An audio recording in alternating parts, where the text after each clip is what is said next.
What's going on, everybody? Welcome back to Let's Talk Movies. I'm Brad. I'm Miguel. Happy Saturday. Happy first full week of 2024. Happy New Year. It's been a little bit since we were here, since we got to talk, since we got to say hello. Tonight Hello. on the show, today's Saturday, January 6th, 2024. First live show of the new year. Super stoked about that. And we've got a few things on the agenda tonight. Let me pull up that thumbnail again. Tonight, the main event, we are talking our most anticipated movies and projects of 2024. There's a lot of good ones, and there's a lot of interesting things coming out this year. But as well as we're celebrating 3 years of Let's Talk Movies tonight. Really, that happened in December, but we're going to I think celebrate that was that our tonight. last show of the year too. So props. Yeah, I think that was on our anniversary, which I guess that would have been the time to do it. But we were also trying to get some Christmas stuff in. The holidays are a weird time to try and get that extra stuff in. But it's a new year, it's a new day, it's a beautiful day, and we have a new look too, which I'm super stoked about. I've been so like one of the things that I not stress myself out about. That's not the right thing to say. The man's self-conscious in how we look, and I appreciate it. I It looks roomy that I take around pride us. in is like our look and our vibe and how the show looks and feels and all of that jazz. And I was trying to find some inspiration and stuff. And I've like if you're unaware, I'm a massive fan of Green Day and Blink-182 and all of the punk bands and all that stuff. And I'm super into like that punk aesthetic and that punk rock vibe. And I was like, Pink is punk, bro. Like, let's do it. Like I was like, what says punk rock more than Pink? Like let's just do it. I sent it to Miguel and Sierra and Julie last night, and they both dug it. They all of them dug it. So and I dig it. It's cool. It's different. It's very Pink. Mm-hmm. Punk is Pink. No, I'm okay with it. I mean, new season, new change. I'm okay with pink, man. Pink is Yeah. a new color. We're in celebration of the Mean Girls reboot, so We I forgot about that. Yeah, we are. Yeah. But yeah, I mean, it's and Classics Revisited and Purely and Simple Evil, the other two shows that we do on the channel, they're gonna have their own look, and I'm gonna redo the intros and everything. So, so there's a lot coming down the pipe. There's a lot that we have planned. There's a lot we want to do. coming down my pipe. And I'll be coming down your pipe. Anyways, that means two things. Anyways, I hate us so much. So we're going to look into the future. We're going to look at our most anticipated movies of 2024, but we are also going to look in the past and reminisce a little bit and talk about the last 3 years. Can you believe it's been 3 years since we started doing this? Been 3 years? Yeah, I can believe it, man. It's What are you weird talking about? because It's been great. part of me feels like it was like Don't you dare say yesterday. yesterday. Don't fucking lie to me. It's weird. It's like a dual thing. Like sometimes I feel like it hasn't been long at all, and then other Mhm. times I'm like, this is it. Like we've been doing this for a really long time. Like when I look at our old stuff and where we are now, and what we're doing now, and it's cool, man. It's cool to see that evolution and that change as we've grown in our relations with each other. Yeah. Well, I can see us I could see us going through like multiple seasons is kind of how I base it off of. Because we really have changed like three or four or five different times. But like Mhm. there was like three different like core times where I know we like had like a change in like environment, type of stream and type of stuff that we talk about. So it definitely felt like 3 years in because we've definitely made a lot of changes throughout the years. Yeah. But yeah, I'd say this has really like streamlined through our lives pretty well. So Well, and so last night I recorded a quick like 25 minute episode for our audio listeners because as I told them, I have done a really bad job of keeping up with our audio platforms because we're on Spotify and Google Podcasts and Apple Podcasts and a few other things too. I don't remember all of them. There's 5 or 6 different platforms that we're on. And I've done a poor job of because what I've done in the past is I'll take our live shows or even back when we did pre-recorded stuff, like full complete episodes, I would take that and rip the audio and put it on the podcast platform. So even if you're not watching live with us on YouTube, that option is available for people. And it was like half a year. Like I missed like half a year's worth. And at the beginning of December, it was like that first week of December, I went and I took every single live show that we had done since like May, and I That was a uploaded lot too. every single. It was a lot.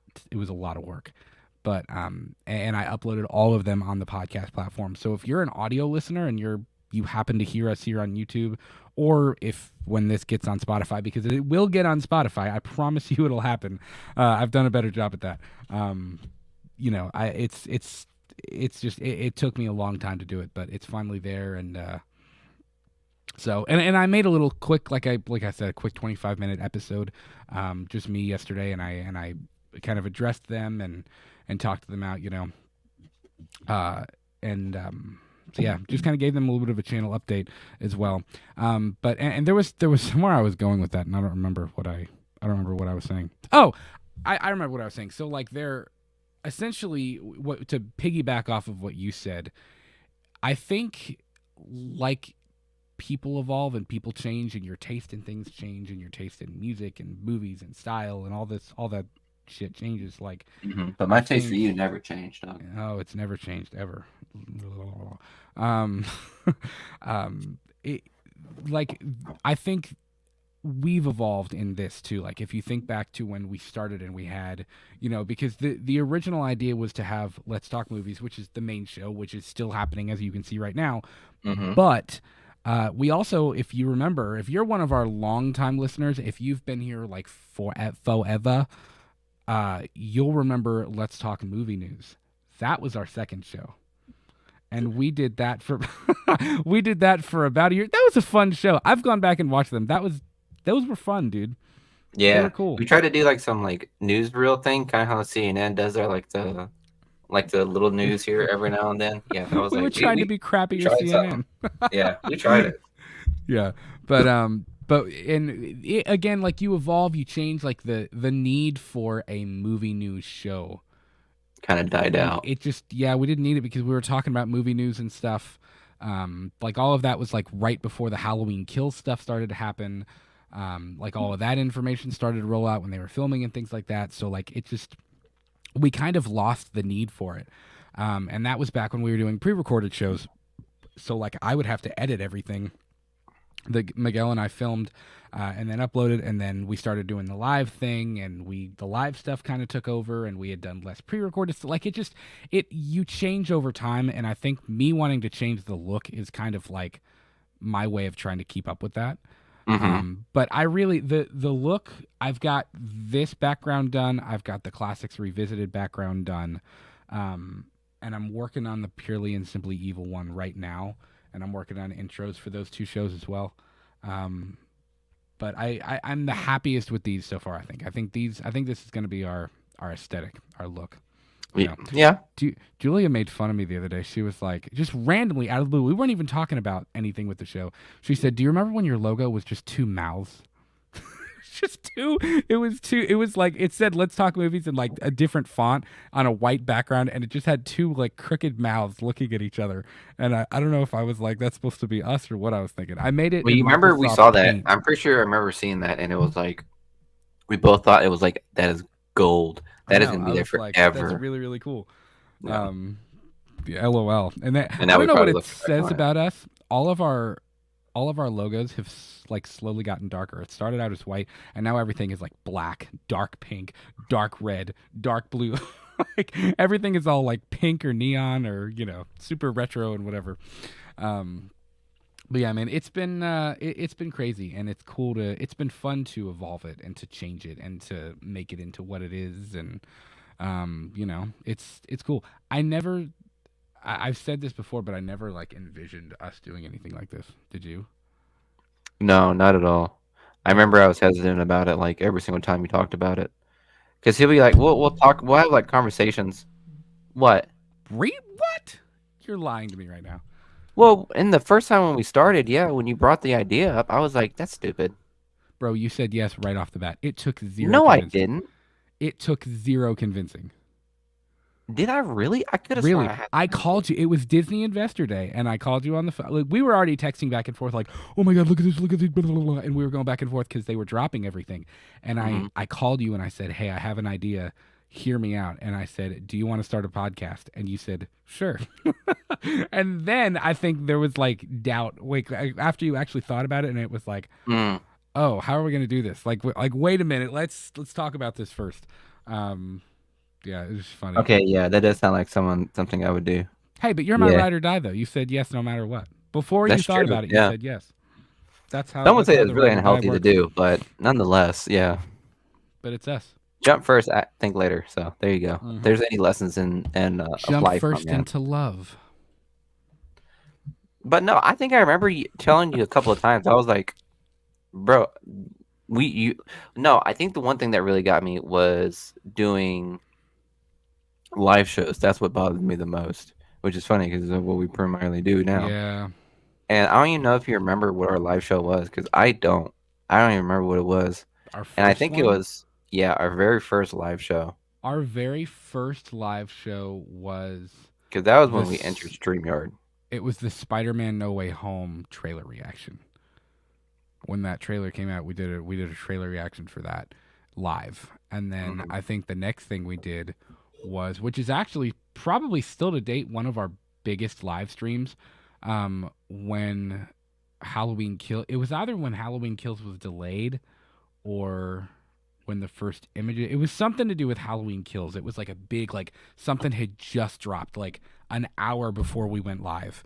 And Mhm. we had like at one point we had like 150 people on there, and it was only like our second live stream. Like it, like we had only like the background didn't look good. Like we might even not have had a background. I know in the first one it was just a black screen. We didn't there was no background or anything.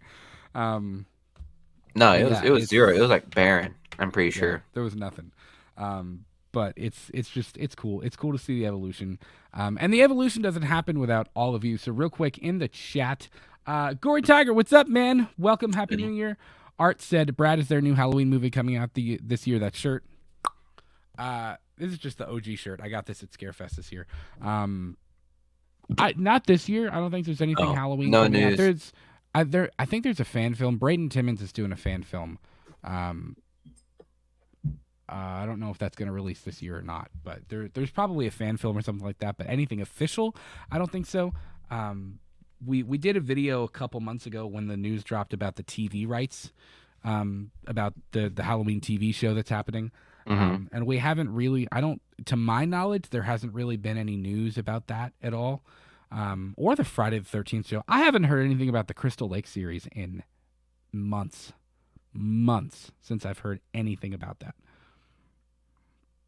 Are you talking about the whenever the whole Jason lawsuit was finally settled? Is that what you're talking about? Well, do you remember A24 is doing a series that's like it's a series about Pamela and Jason. It's supposed to like split the two stories, but like we haven't Mhm. really heard anything about it. I mean, I need to take like a deep dive into that. I don't know if it's filmed. I don't know if it's I don't even know. Well, it kind of reminds me of it reminds me of that text you sent me the other day when you were telling me that with one of the Walking Dead With the projects was ones who coming out. live, Yeah, the it ones who comes out live. in a month and there's no trailer. Yeah, no trailer, no like real like That though, I think they're doing on purpose. advertisement. There's little teasers, like little like 10-second teasers they're dropping, but I think they're purposely not showing anything because I think I don't know. That's one of them where it's like, how much can you show? Because I think you're like relying so much on like the hype of the fan base alone for yes, yeah, and what are you going to hide? Like, yes, Rick is still alive. We know that, and he's held up somewhere, and that place is obviously bad. yeah. So, like, what in the It's trailer can you show that's gonna like cause anything for something to be a spoiler alert? If right, anything, you'd probably just unleash like the wave of podcasters like right, us to talk about it. yeah. That's what I It's hate. funny. I Julia wish we had did. like something to like talk more about it because obviously when Rick arrives, like or whenever the ones who live drops, like everyone's gonna want to talk about it. Yeah, And yeah. I guess that's probably why they want to hold off on any trailers. But still, I mean, I think the hype probably would have been elevated if we at least got like something. Julia did make it to the end of because we're in the middle of rewatching The Walk It. Well, she's never seen it. I'm rewatching it like completely for the second time. second or third time.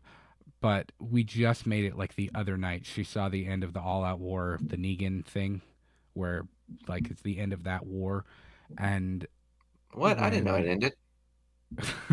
yeah, um, but it shows like the CRM helicopter, and Jadis is kind of weird, and she's got the Hmm. radio, and like she's marking the thing with A. Like we got the little tidbits. It's obviously like they're trying to keep the CRM stuff under wraps because we don't know a whole lot about the Civil Republic military in the story, but um I don't know. We just it's strange to me that there's been no trailer. Like we've gotten the teaser where it Hmm. showed Rick and it showed Michonne and like Like we got more advertisement on Daryl than on we yeah, did yeah. with Rick, and yet Daryl show did very well, if I do Hmm. say so. And Yeah. that one took like a leap with variant walkers. You know what I'm talking about? Yep. Yeah. Dude, So, I'm telling you, did you ever watch Dead City? Did you make it through it? mm-mm. Like anybody who gave up on The Walking Dead, you need to start where you stopped and continue because I think so many people gave up on that show after Rick left, and it it feels like I told Julia, I said like I'm warning you after this point, like after they beat Negan You're gonna and want they to start quit. to like rebuild, it's a very different vibe from everything up to that point. But like Dead City slapped, literally slapped. Daryl Dixon slapped, and I think the ones who live is going to as well. And I think people kind of got like warned. Like I'm gonna be real, I didn't make it through all of Fear the Walking Dead. I still haven't. I didn't make it all the way through. What's the other spinoff? The one about the The kids going anthology, to the CRM. No, not the Fear the Walking anthology. Dead. Um, what's it called? World Beyond. Oh, okay, that Yeah, I one. didn't make it all the way through World Beyond, but um, yeah, I intend to. It's on my list of things that I want to do. Um, but yeah, it's I encourage anybody who gave up on The Walking Dead go back and watch it because like I'm telling you, man, that show got an unbelievable amount of unnecessary hate. It really did, I and I'm think it's getting. super. I think it's primarily getting like revived a lot more. You know what I Oh mean? yeah, yeah. Well, and I've even seen people like that Apologize. watched Like, I'm Dead sorry. City or Daryl Dixon, and they were like, "I'm gonna be real. I stopped watching The Walking Dead in season whatever, but like that was really good." And I was like, Mhm. "Yeah, it was really good." Like, and it's and part of the reason Dead City worked so well was because of the fact that it was Negan and Maggie, like, and I their think people were just more interested with dichotomy and how they were going to interact with interacted. one another because everyone talked about how the last time they saw The Walking Dead was when we had Glenn making out with Negan's bat. So I Oh think my that everybody was like, I think everybody was just curious as to like why would they be hanging out with each other, and even then, like in fucking New York City, like that makes no sense. So yeah, I I think it. didn't dude, I didn't catch this I'm sorry. In the scene when so when Eugene has sabotaged the bullets and they're fighting the saviors in the last battle out in the field Mhm. and Negan runs away, he's hurt and Rick is running after him shooting at him and Rick runs out of bullets and he holsters the python and he starts running and Negan tackles him from behind the tree and they're sitting there talking whatever. Rick's on the ground and Negan's like limping towards him with the bat. I never caught like I remember him saying it, but I don't think it sunk in like what he meant. He looks at Rick and he says, "I just want you to know, eeny, meeny, miny, mo, that was all bullshit.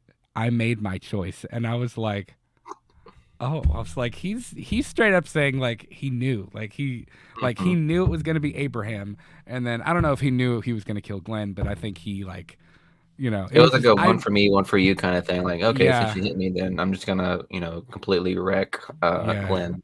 I never like picked up on that, or I guess I never really thought about the meaning of what he said, but I was like, oh my Hmm. god, he really went there. So many things DC, that Negan says, I'm like, yeah. they really aired that on TV. Like, He just said that, and it's aired on live TV. All right, Mhm. like, you know.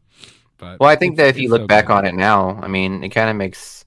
I don't know. I think with Dead City, it really like opened some new layers with Negan, why he did what he did, kind of thing.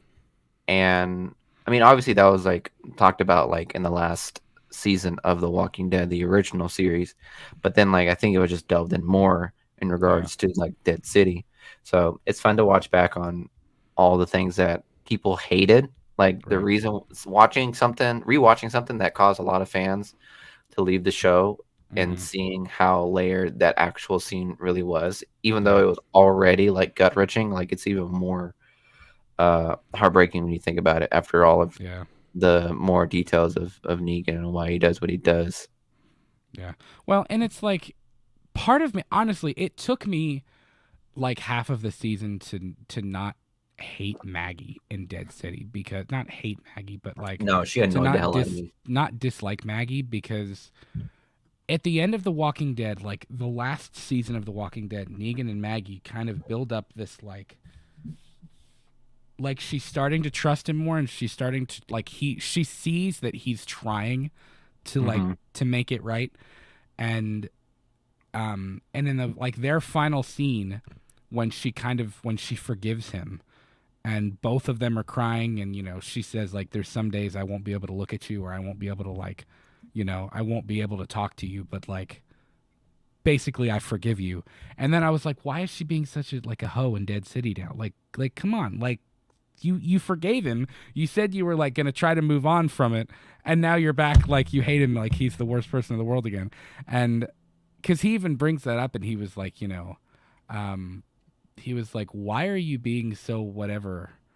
When they're on the boat and they're on their way to Manhattan, he says like, he's like, why are you digging up old demons that I thought both of us tried to bury or whatever? And she Hmm. says, do you really get over that? And it's basically it's a story of what Jamie Lee Curtis, a little something JLC likes to call trauma, But Yeah. her Maggie's story is essentially like, can you ever really forgive the person that turned your spouse's head into cottage cheese in the dirt, like in front of you and your entire family? Like that's basically Maggie's story in Dead City, you know? Yeah, and like I hate the fact that I feel like I'm annoyed with her so much, all things considered. Like in reality, I would understand Oh yeah, her continued pumped up aggression, but for the sake of the story, I was like, can we please move on from this? I You know what I know. mean? Well, and he counteracts that so well when he says like, because she says about I think she calls him the bad guy or something like that, and he Mhm. says, let's face it, like there are no bad guys. Like you're the bad guy in somebody else's story no matter what. So like, you know, and he says like, how many husbands and fathers have you killed? And Mhm. that's the kicker, because it's like, okay, they straight up Mhm. killed everybody in their sleep in the No, Savings no, yeah. Outpost, like, Yeah. So I don't know, but seriously, don't sleep on The Walking Dead, people. Do not, don't. Slaps. Don't sleep on it. Check it out. Check it out, man. Come February, But Walking Dead will be revised. Art, Revived.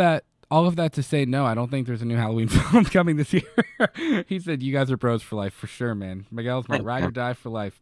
Austin, what's up, man? My boys, Happy New Year's, guys. Happy New Year to you, Austin. Can't wait to see what 24 brings to you all's channel. Much love. You as well, my friend. We got to get you on again. We got to hang out again soon. Real Absolutely. soon. Art said, "Dark and neon is great." Yeah, I like it. I like dark and neon. I dig it. Yeah. Best of both worlds. Halloween Kills Delay showed me how patient and understanding I could be in life. I know. When they dropped the trailer for that, the teaser trailer, when she's screaming "Let it burn" from the back of the truck, and you see, like, you barely see his mask turn to where it's going to show the burn side, and then it doesn't. I was like, cool. I have to wait a year for that to happen now. you know. Yeah. And then I had one of the strangest movie theater experiences of my entire existence. Thought I was Yeah, gonna I'd say so. thought I was gonna walk out of that thing in love, and I walked out of there confused about my entire existence on planet Earth. I was very unsure of what I thought of that movie at first. It's grown on me. Yeah. I dig it. Yeah. I still I hey, can tell. I I can still tell you love it. were. I still love it. The mask is on a shelf. You can't see it, but the mask is on a shelf behind this couch. Still love it, but You guys seen Death Island? I have not seen Resident Evil Death Island. I haven't. I'm not as caught up on the animated Resident Evil stuff. Just not. Which is surprising considering how much of a Resident Evil fan he is. Like, really, like And pretty it big fan. slaps. But Like the he doesn't animated, really watch it. it's really weird. Resident Evil is like DC, where their live action stuff has always just kind of been like whatever, you know. Um, but their animated stuff is stellar. Like I don't know who they're getting to work on all of the Resident Evil and DC animated stuff, but like they need to hire those people to write the live action stuff because it slaps. I know, and I don't understand it. Well, I think it's also due to like, I mean, I'm sure there's a lot that goes into it, like budget and where you want to put the money, whether that's for like A-list actors, writers, Yeah, that's and fair. CGI, special effects, like figure out whichever one you're putting all your money in, you're gonna lack in the other. So I think Right. that's where Yeah.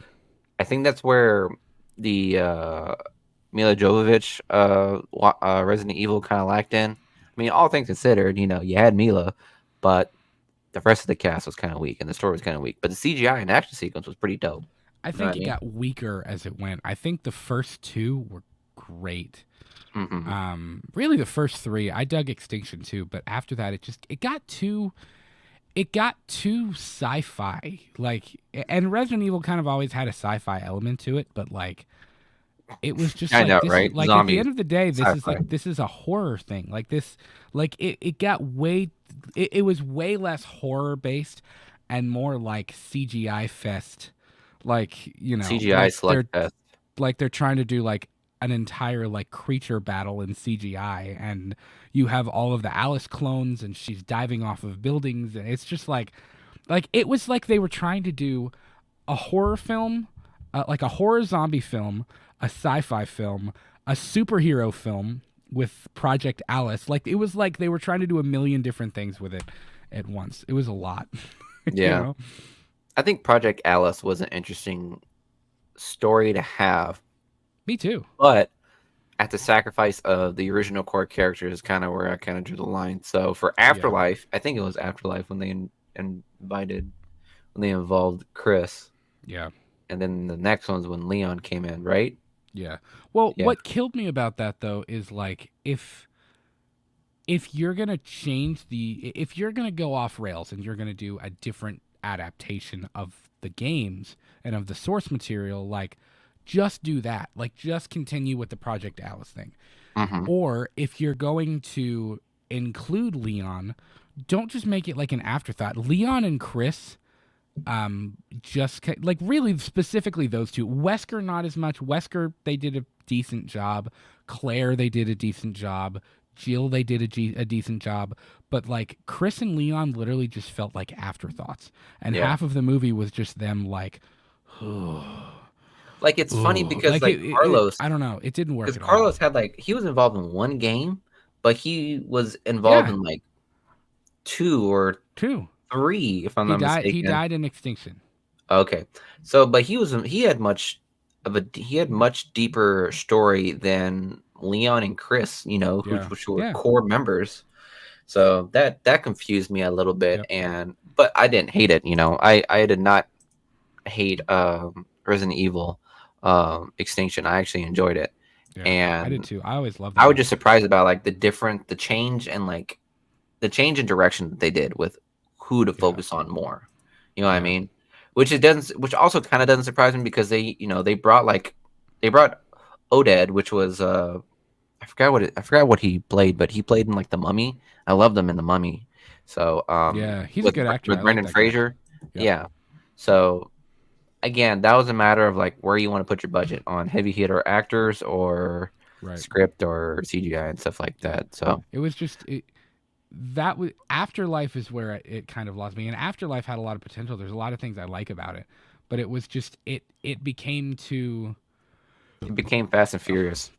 Yes, that's a damn great way to put it. Like it was Which way I too hate Fast and because Furious. Fast It and was Furious like they is were doing it. trying.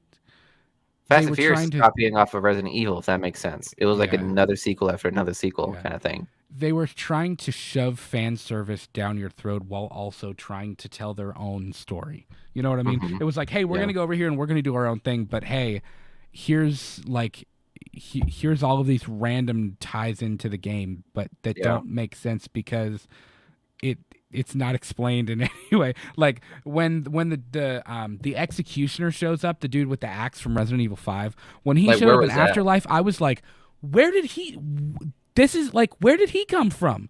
Like Hmm. this is just supposed to be like a city, like it's the zombie apocalypse has happened. Like this is just a city. Like I get it if there's zombies like trying to break in and banging on the door and stuff. I understand that. But when he shows up, it's just like, what the? Like, where did? What? Like, it doesn't make any sense. It's very strange. It was cool. Like the action sequence is dope when she has the change in the sawed off shotgun and she's shooting it and like sliding past him in the water. Like it was dope. But it just doesn't make any sense, like in terms of the story at all. You know? No, that was straight up one of those like, hey, we have this IP now. Let's just fucking throw it in there I because we know, have right? it. You know what I mean? Yeah. Leon's only going to be in 15 minutes of the movie. Bet, throw him in. And then you had like Barry was randomly thrown in there. Like it just the back half of that franchise felt very strange to me. I want to do those on Purely and Simply Evil. Can we Yeah. do that? Like I really want to. Well, I mean, I figured we would, under our zombie Yeah. um sequence. So Yeah. Yeah. because that one really confused me in regards of like where the story went and all Yeah. that stuff. Because who got to think of who at the end of Afterlife? Who was it that got controlled? I forgot what her name was. Jill. Jill. Yeah. And then like I don't know. There's a lot of things that confuse me. So like that was one that confused the hell out of me whenever she just like showed up out of nowhere, and I was like, Yeah. okay. Well, and even do you remember the whole weird like when Ada showed up and it was like Umbrella had an entire they had an entire facility of like cloned people that they were doing like biological experiments on. So like but it was weird because it was like randomly like there's a clone of Carlos and there's a clone of Rain and there's a clone of this person and like random people from throughout the movies, and it's like why Mhm. would Umbrella choose to clone this person? Like this What person purpose would does have that meant serve? nothing to them, you know? It Yeah, was just so weird. unless you're just continuing the story or trying to continue the same thing of like the Alice story. You know what I Yeah, mean? right. Well, and there's two fronts.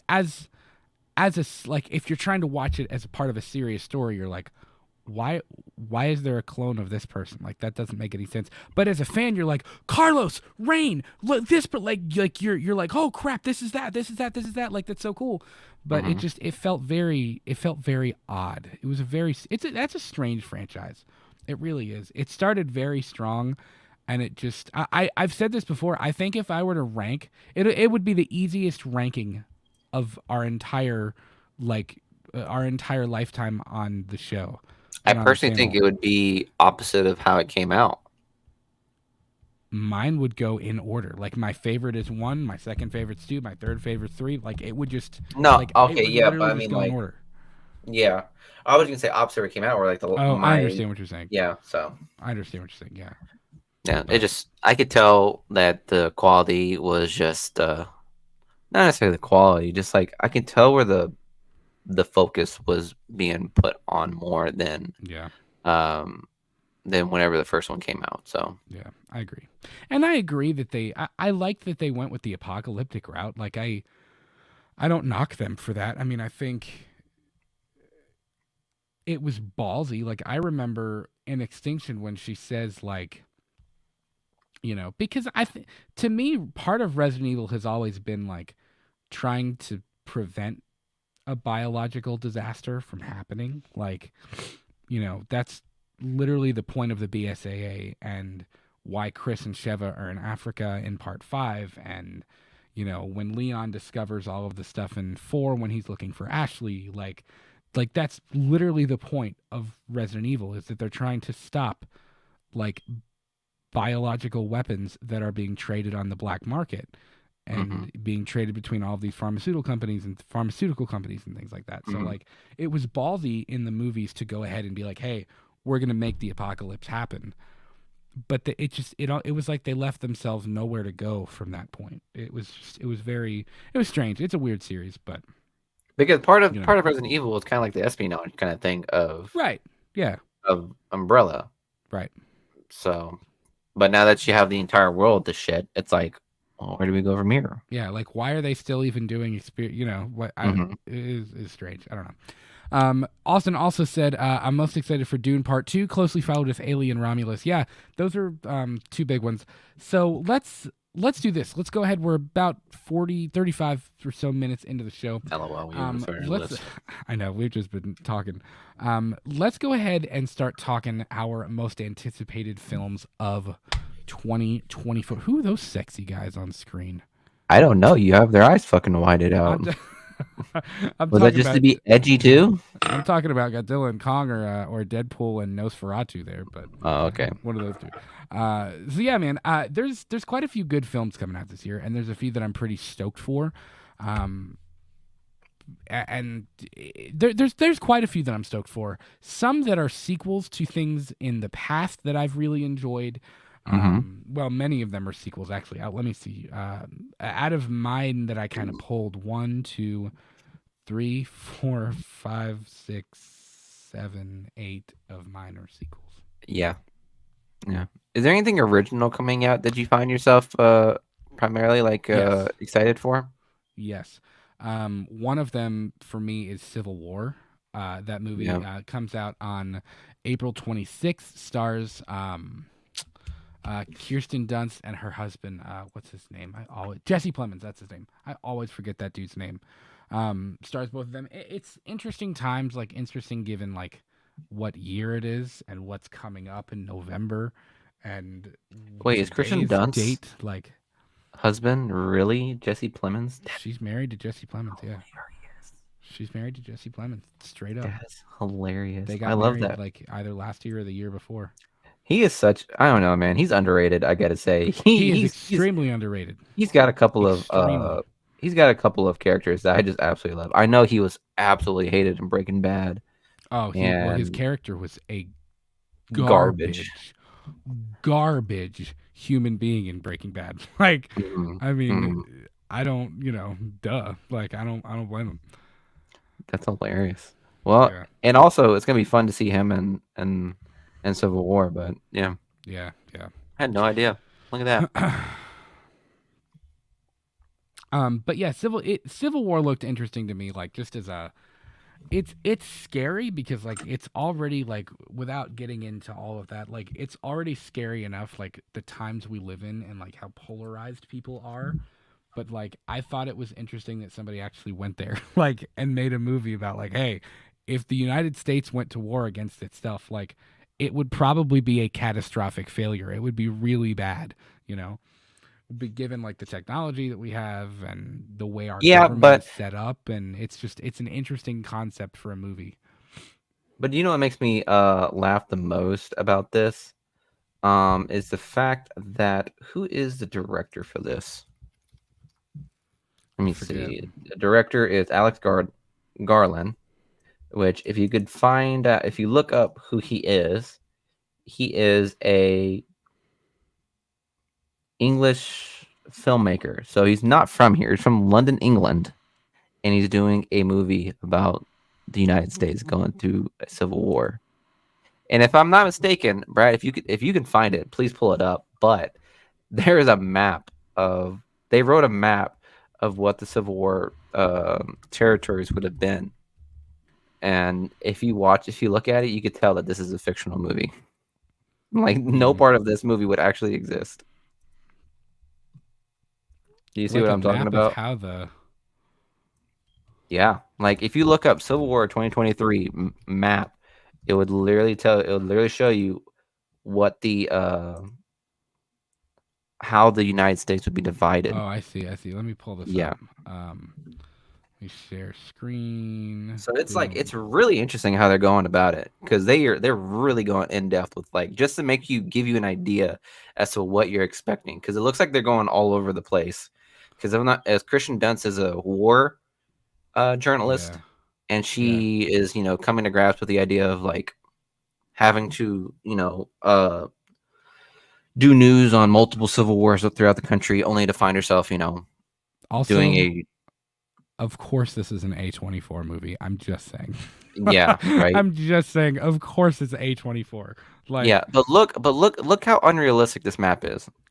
First yeah. off, never in my life would ever expected California and Texas to not only be so far apart, but also be in the same republic. You know what I mean? Are they really together though? I think so. That's the point. That's what it is. Yeah, the Republic of California and Texas. If I'm not mistaken, if I was All my if I exes listened to live in Texas. if I watched that trailer wrong, I'm pretty sure like California and Texas That's are together, which hysterical. for And those of you that also, live here would pol- understand that would never have happened in real life. politically, California and Texas would be like the polar opposite of two, like if you could pick two states that it would be like, oh, I could see them, like, Florida and Texas. Okay, Hmm. that that I could see that, like, politically they're like pretty similar, I would say. But California and Texas, Hmm. complete different ends of the spectrum. So is this Yeah. like is the Western forces part of the Florida alliance? No, I think the Western Forces is just another coalition, if I'm not So mistaken. you're telling me there are one, two, three, four different sides fighting against each other? Yeah. Wow. Bro, think of it like this. I mean, it's just like Europe, like there's different countries, Hmm. so many different countries, and if one were to fight one another, Interesting. that pretty much would have been the same situation we were going through. It just so Hmm. happens that we as a country like are huge. So in a if it just it doesn't surprise me that they have like different coalitions, different areas of where, who follows who kind of thing. Because yeah, I don't know. It's gonna be interesting because again, first off, I wonder how Florida was able to accomplish getting Alabama, Georgia, and Mississippi like that easily. But I and also, I'm probably curious how the Western forces dealt with, and to think that like you literally have California going up against the Loyalist America, yeah, Loyalist state, which Washington D.C. is on the complete opposite side of the right, country. right. So I probably shouldn't even put this up on the screen, but I think it's too funny to show it. Look at this map that someone made. yeah, right. Yeah, that's funny. That's awful, but it's really funny too. Whoops, where'd it go? Oh crap. No, but yeah, if you see that kind of makes a little bit more sense. The map below seems a little bit more accurate than what A24 is trying to do. Yeah. But still, nonetheless, if you've seen the trailer, guys, it's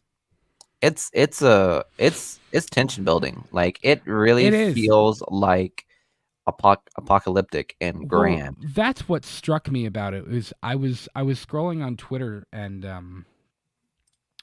I had seen people talking about the trailer for it. This was when it dropped originally, and I was like, "What is this?" So I clicked on the trailer and I watched it, and I was like, "Whoa! Like that looks really good. I like Kirsten Dunst. I like Jesse Mhm. Plemons. Like that looked very tense, very good." And like I said, given like the where we're at in life right now as a country, I mean, like obviously that does not need to happen, but I'm curious to see where A24 is going to go with that, and like what, like I'm really curious to see how that's going to end, because hopefully if they play their cards right, they could make a statement of like, hey, we have to find unity kind of thing. Like I hope the movie's not just like a, well, America destroys itself. Like that's it. That's the end. Like, that would be kind of a crappy, somber way to end a film like that. I don't know. They're pretty. A24 is primarily about Shock horror, ain't it? value. Yeah, it's about Shock shock values. value, Yeah, and yeah, I know. so yeah, I don't know, man. It's gonna be interesting to say the least. Yeah. And if I were to say this will either be a shitty satire that people would just dispose of, Yeah, or yeah. this will probably be a case study for a long ass Well, time. Yeah, I could also see it being kind of like a oh, like a Yeah.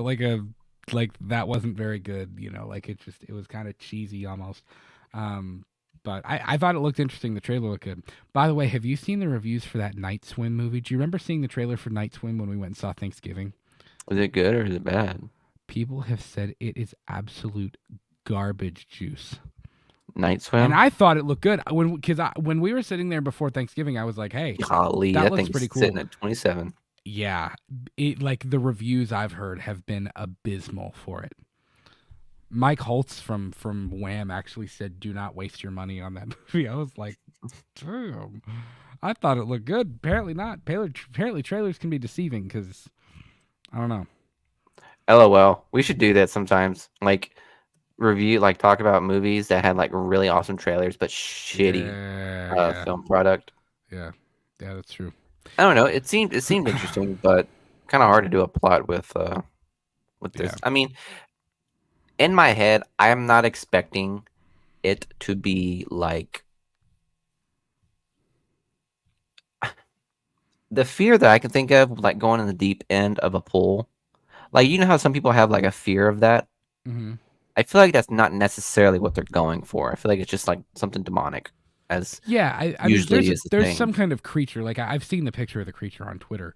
Um, but yeah, I don't know about what about it makes it terrible. If it's just like if it's just not interesting. Somebody had said this wasn't on Rotten Tomatoes. I don't remember what. I rarely ever look at Rotten Tomatoes.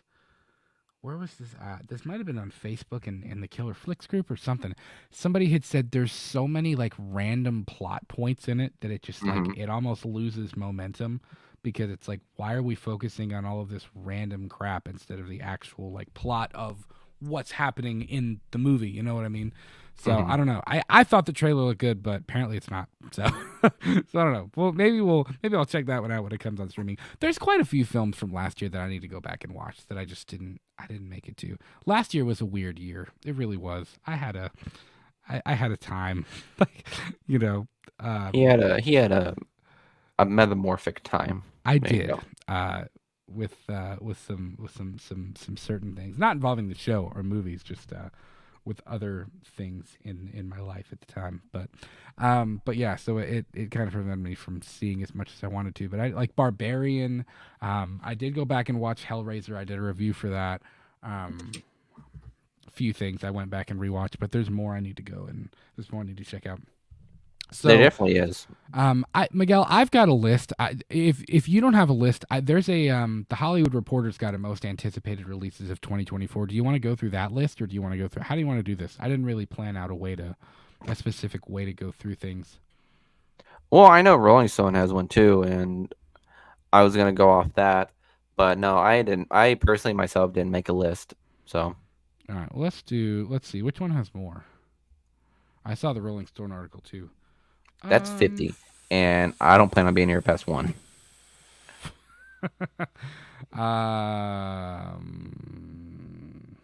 sure, let's go for it. Let's do it. Okay. So let me share the screen. I mean, we're not going to talk about every single film here. We're just, we're gonna hit the things that we're interested in. Well, what about the ones that I It'll mean? Let's make just us let's just hit here the ones that we had on our on poster. our Otherwise, radar. I'm pretty Yeah. sure that's what people would probably want to hear, right, guys? Um, Book of Clarence. That's something biblical. I don't. Not that there's That anything problem with that. I'm sure I it's. think I'm me, sure it's I think great, me, but that and sounded way Sierra worse like than I saw the meant it. trailer. But I No, haven't seen me the and Sierra trailer. saw the trailer of it. Watching something, we were watching another film. So, personally, I don't Mm, think it. I don't think I'll be watching it. yeah, it didn't look super interesting. What is that? That's the What Mean movie is Girls. that? Mean Oh yeah, Girls. it is. That's the reboot. Oh, yeah, it is, isn't it? Mean Yeah. Girls. I won't be checking out that. I'm good. Don't need it. I probably will be watching that at some point. I'm sure. Yeah. Have you seen this? This is one Daniel Kaluuya he co-directed with this thing, and it's like a dystopian thing, um, and it's a weird dystopian futuristic type deal. It looked interesting, like real action flick. It's almost got a little bit of a Christopher Nolan vibe to it from the trailer. I thought it looked pretty interesting. Let me see. So, Longtime resident is close to leaving what has become a war zone between displaced residents and a fascist riot police for so long greener pastures until an orphan teen gives him a reason to stay and fight. So it's again kind of a semi-political dystopian, like that kind of thing. But that looked kind of I interesting. was expecting like a food movie. I'm not gonna lie. Yeah. The Promised Land. This was, I think, this is kind of a thriller type thing too. The description for this says the year is 1755. The place is rural moorland and dangerous countryside. The man is Mads Mikkelsen, playing a former military officer who decides to buy a piece of property and establish a settlement that will grant him a lordly title from the crown.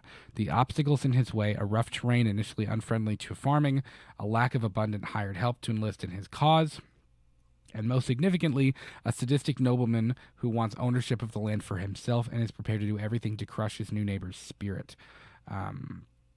So, yeah, I think it's supposed to be a pretty bloody, pretty. Is this a foreign film? gruesome- I don't believe so. Oh, okay. I don't believe it is. You missed a movie that I'm excited for. Argyle. Argyle. Yeah, I'm excited for that one. That looks like it's gonna be fun. I haven't seen anything about this one. So it's pretty much like Bryce Dallas Howard is like some I author. like her. So it's the same. It's kind of the same premise as Lost City with like Channing Tatum and Sandra Bullock, where like the author kind of writes a story kind of thing. Mm-hmm. Like writes a fantasy like spy movie, and her fantasy the spy movie ends up being like real or whatever. But what I'm interested is the fact that Sam Rockwell's in it, and any project with Sam Rockwell, I'm interested to watch it because he's just such a funny actor, and I enjoy him.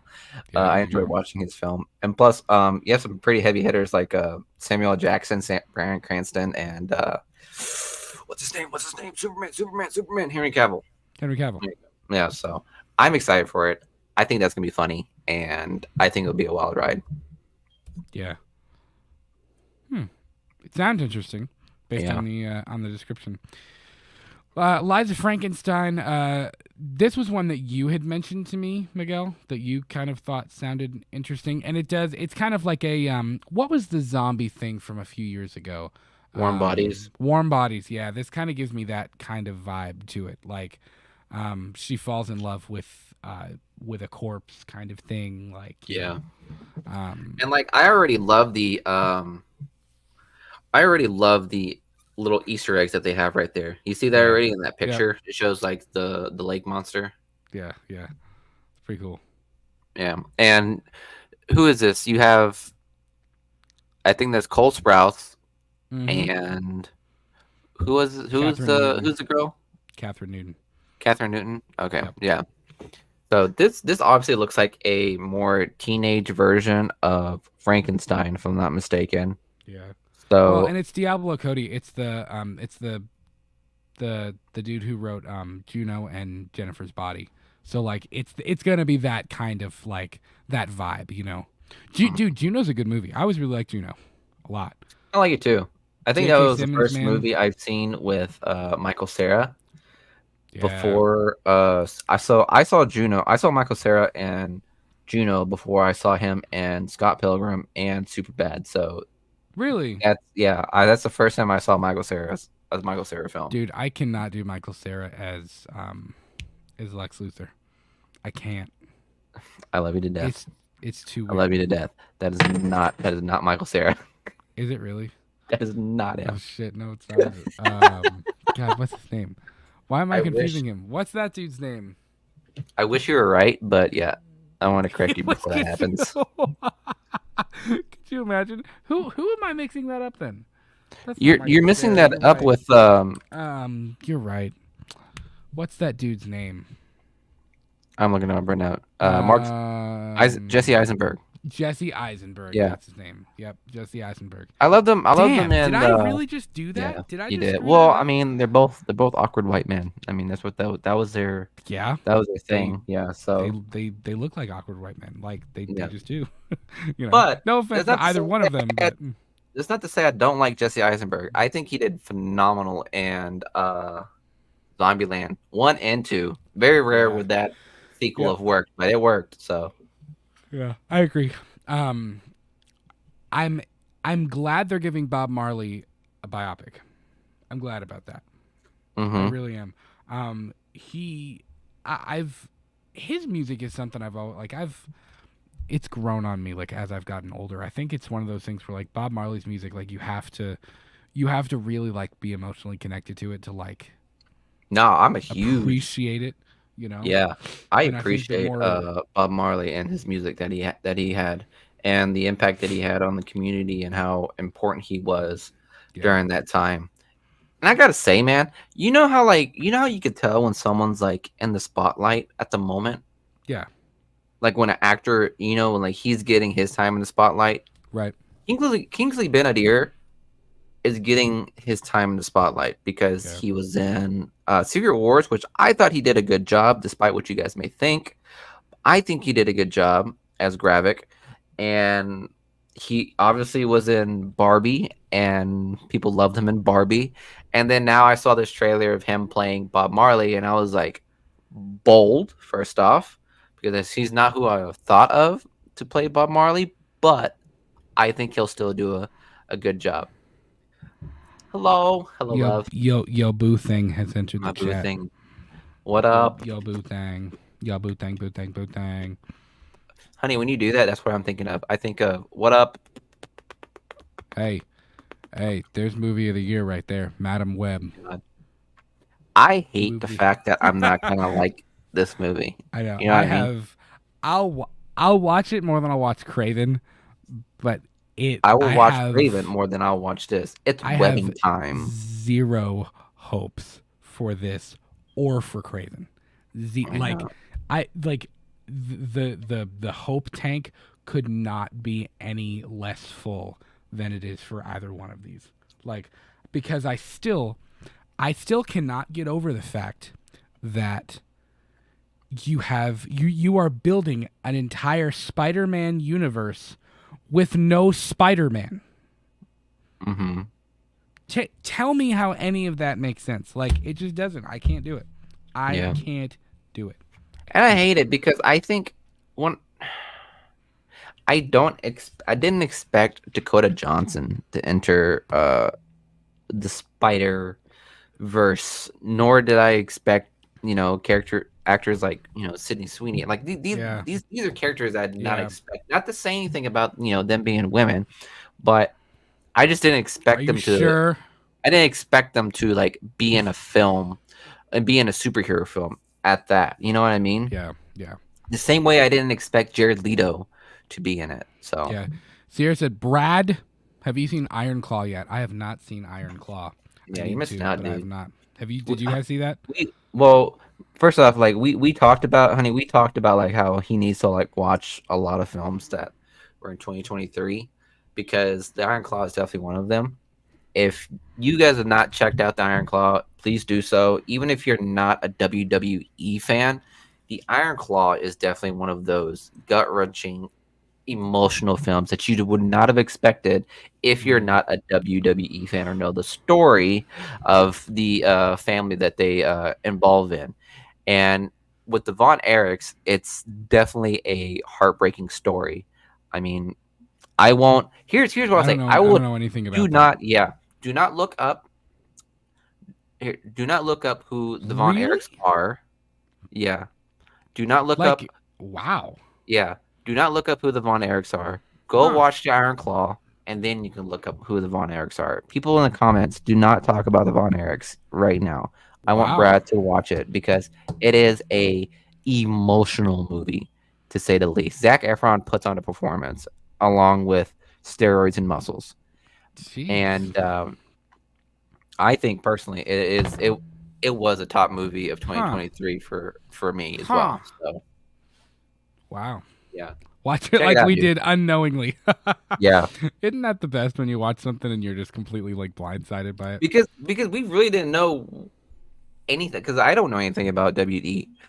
I mean, Chris would kill me if I had told him like I did. I don't know I've WWE like that. yeah. So I've never been For a me to big watch wrestling this and not person know either. anything about wrestling, Yeah. I was caught off guard every single time something happened in the film. Me Yeah. and Sierra were like, That's oh. a So, a link in the horror community. A lot of horror people are really into wrestling. I don't even know why, but like it's never been my thing. Like I think a lot of like I remember my dad kind of being into it for a little bit, like in the '90s maybe, but like I don't know. It's never been like a big. I've just never really cared all that much. Even if you're not a wrestling fan, it's that good. yeah. Wow. Okay. Yeah. It's definitely a great film. It's not a great wrestling film. It's just a great film overall. And I tell you exactly. Yeah.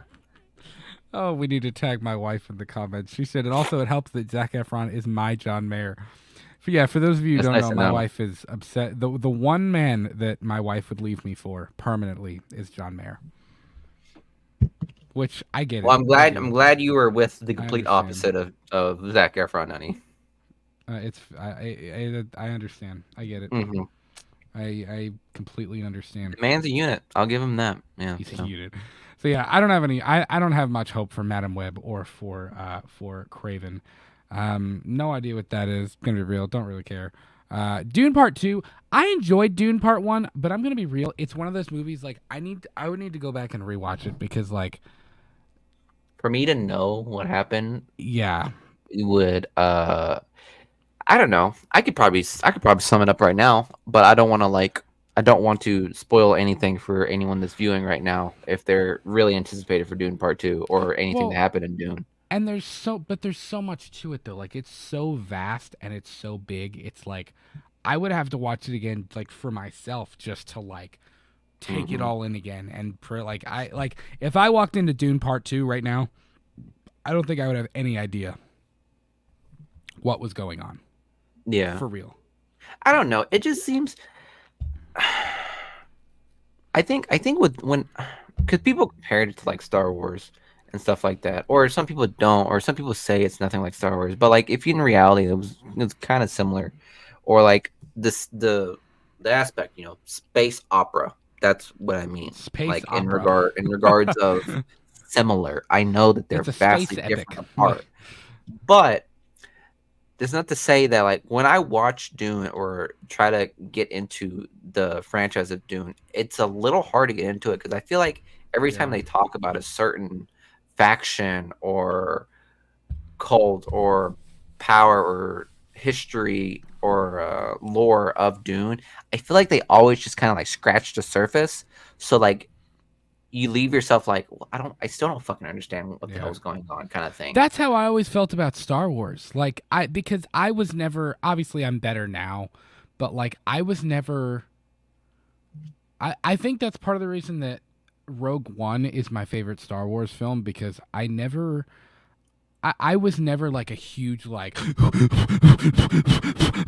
every single time there's a new Star Wars Jesus movie coming Christ. out. I know that was a lot. But like I've just never been a super big like when somebody talks about Star Wars, like I can talk about it on a surface level, but I'm not like I don't know what color the wall was in scene 46 of The Empire Strikes Back. Like I don't know, you know? Mhm. And there are some people that are so ingrained and so into the lore and just every little detail and aspect of it. Like and I can't do it. And that's almost how the fandom of Dune is, you know? Mhm. And I Yeah. know it hasn't been around as much. It doesn't have quite the legacy that Star Wars does, obviously. But it like anytime anybody talks about Dune, they're like, and this person did this, but part of this faction, and this is going on, and the sandworm thing, and I'm just like, what, huh? Like, what are you talking about? Like, I don't know who that. I don't even remember who that character is. Like, Yeah. it's Yeah. very strange. So I'd have to go back and really like dive into that one again to have any And it kind of has like appreciation for what's happening in part 2. yeah, and partially like the reason why as well is because it's the cast is still like there too. Like the cast Right, right. was pulling the movie for the more relaxed fans of this franchise because Yeah. I mean if you look at the list you still have like Josh Brolin, Rebecca Ferguson, Javier Bardem, and Dave Bautista and Austin Butler really gunning for more Oscars because oh Yeah. boy looks feral as shit. I mean, He he's does. bald. Yeah, He he looks does. he looks he looks like he's a killer. Feral. So yeah, He looks feral. but obviously Timothée Chalamet, Zendaya and Florence Pugh, my gal, and Your gal. a whole list. Sierra knows a whole list of great actors. So this is definitely gonna be one of those films where it's gonna be a solid hit. It's gonna be a box office slam, and it's gonna be one of those films that's gonna like be in talks for a long time. Yeah. And I totally forgot about like Stellan Skarsgård. Bro, you want to talk about a family? Like that's a family where like the father and the two sons are doing well in film. You know what I mean? Yeah. Yeah. Yeah. And Is I mean, who am I thinking of? Bill and Alexander Skarsgård. I love both of them and their projects that they've been in. mhm. And Stellan, he was in Thor and he was in a lot of other projects that I enjoyed from time to time. So Yeah. yeah, it's definitely gonna be one of those films to we're all gonna enjoy. Important question since Sierra threw hers out there. Is Florence Pugh still your hall pass? Mm-hmm. Solid. Yeah, you know that already. Solid. Don't be mad. I like it. Cool. Scarlett Johansson is mine. Still to the There you same. go. I can't turn it off, man. I can't. I can't turn it off. Get out of here. I shouldn't have phrased it that way. I didn't mean it like that. But moving Yeah. on. That was a poor. To quote the Joker, poor choice of words. Poor taste. It really was. Love Lies Bleeding. No idea what that is. Neither do I. But Moving on. but it has Kristen Stewart and Kathy O'Brien, and I think Kristen Stewart is underrated to say the least. 100%. She She's can- actually a fire actress. And I don't Yeah. mean like talent. Like she's good. 100%. Yeah, she's really well, and I know she's still kind of typecasted, in the Twilight series. Now that's the same thing that Robert Pattinson's going through, but it's not to say that she will do phenomenal in this film. Also, like Kathy O'Brien, because she was in which one was it? I think The Mandalorian and Star Wars, where she plays a First Order officer, and Yeah. I thoroughly enjoyed watching her in that show.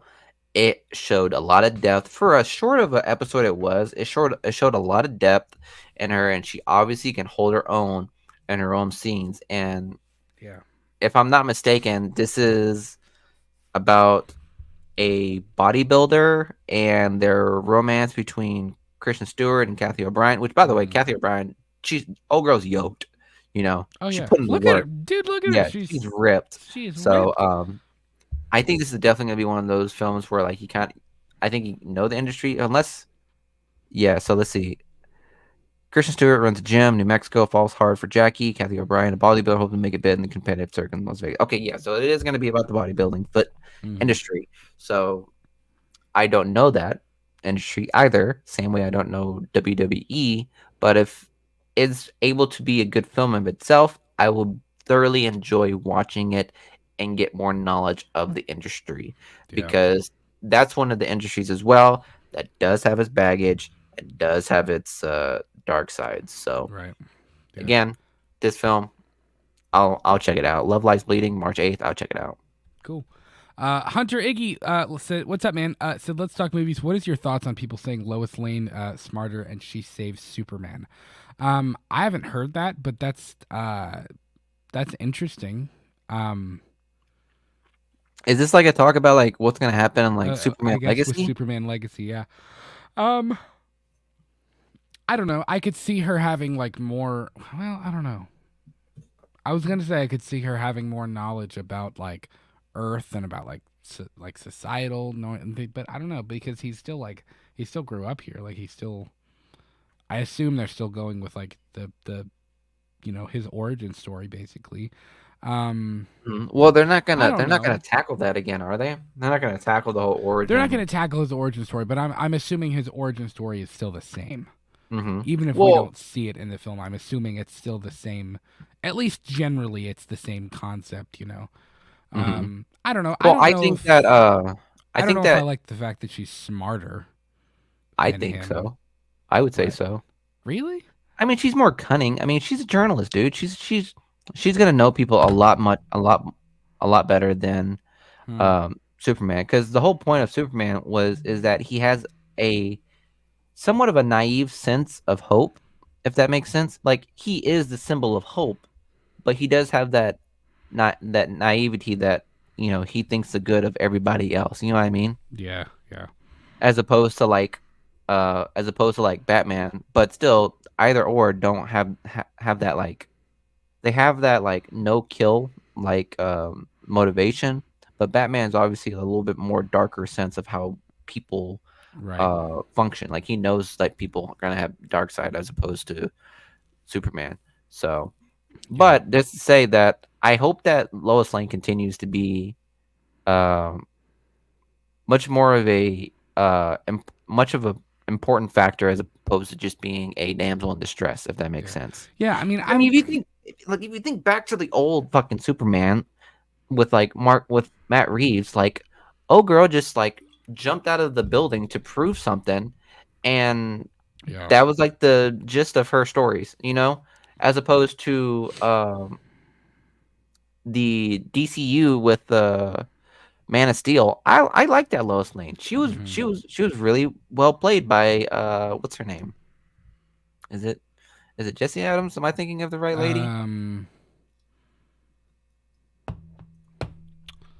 Well, let's see. Let's see. Why can we not remember actresses' Because names I'm today? terrible at it. I am Like, I don't know like what. one Red Bull in. Uh. Wow, she's not in here. What the fuck? Why is she not in the? Did I? um. Yeah. Why are you not in this? That is weird. Yeah, that's really Cast. odd. Um. I know who you're Yeah. talking about. I can picture. Amy Adams. I I said can Jesse Adams, Amy but Amy I was Adams. off. Amy Adams. Yeah. Well, when you said Adams, I was like, you're right. It is something Adams, but I didn't remember Hmm. what. I didn't remember her first name. Boy, Yeah. we suck. Man. He said, "I believe Lois Lane is the anchor for both of them." I'm cool with I'd it agree. being like a Spider-Man Mary Jane type relationship. Like even in the Insomnia, there were the Insomniac Spider-Man games. Like there's a little bit of a push and pull. Like Mary Jane helps him think through stuff and figure out stuff, and like I'm cool with that. I mean, I don't mind. Um, I, like actually smarter than him though. I don't know. But I'm cool with her helping him and her being like him talking to her and both of them I think talking she's through like a. things and like I'm cool with that. That's I think fine with Lois me. could. I think Lois is like a moral compass for Superman because Yes, I mean yes, that's the crutch of the Injustice franchise and the Zack Snyder DCU where like the second Lois Lane dies, like Superman's fucking yeah, morality is just out the window and he's yeah, a fucking killer. right. So I do agree that Lois Lane is an anchor. Um, and I think that in Superman Legacy, she'll definitely be one of the characters that really helps him get an idea as to where he needs to be in regards to being a man of hope. Yeah, I agree. So, I would agree with that. mhm. Uh, we But also moving got on, Ghostbusters Frozen Empire March 29th. I'm going to be honest with you. I still have not seen Ghostbusters Afterlife. So I'm yeah, I'm I haven't willing seen it either. to. I'm I'm sure willing to, it's but awesome. It brings back the original yeah, Ghostbusters. In except case you didn't for know, Harold Ramis. which is weird, but yeah, Okay, but he's dead. I How they, I know, but it's weird they other didn't than dig him that, up. Like he's like I what? know. Other than that, I thought that I think that with this one, with what they're doing with this one, is much better than. Again, I hate to say it, but the rebooted Ghostbusters Yeah, and that they it's did you with. have to preface it with this. It's not because it was women that was not the Mm, problem. I actually don't mind that, but like the movie was just wasn't a very good movie at all. You yeah. know, Do you story know what's wise, it just really? wasn't. You know, it's really hard for me to understand about here. Here's my 2 cents. Okay, and it's not even about Melissa McCarthy, Christian Wiig, Kate McKinnon, because they're all great, funny people. Like I love them. They're great comedians and they're great people. Even Leslie Jones, I love her. Yeah. But there's something wrong with Chris Hemsworth as an actor What because do you he is literally two different sides of a coin, two polar opposites. He is either in a film where he is pure action and just kicking ass and a total badass, or he's in a film where he's a complete fucking idiot. And that's what Chris Hemsworth was I in guess that's with kind of true. Ghostbusters. Yeah, that you're kind of right. Yeah. Hmm. And I hate to say that, right? but that's kind of what I'm seeing right now with him. And I hope he can break out of that. And we can see him in a much more emotional kind of thing. Because I mean, let's look at it.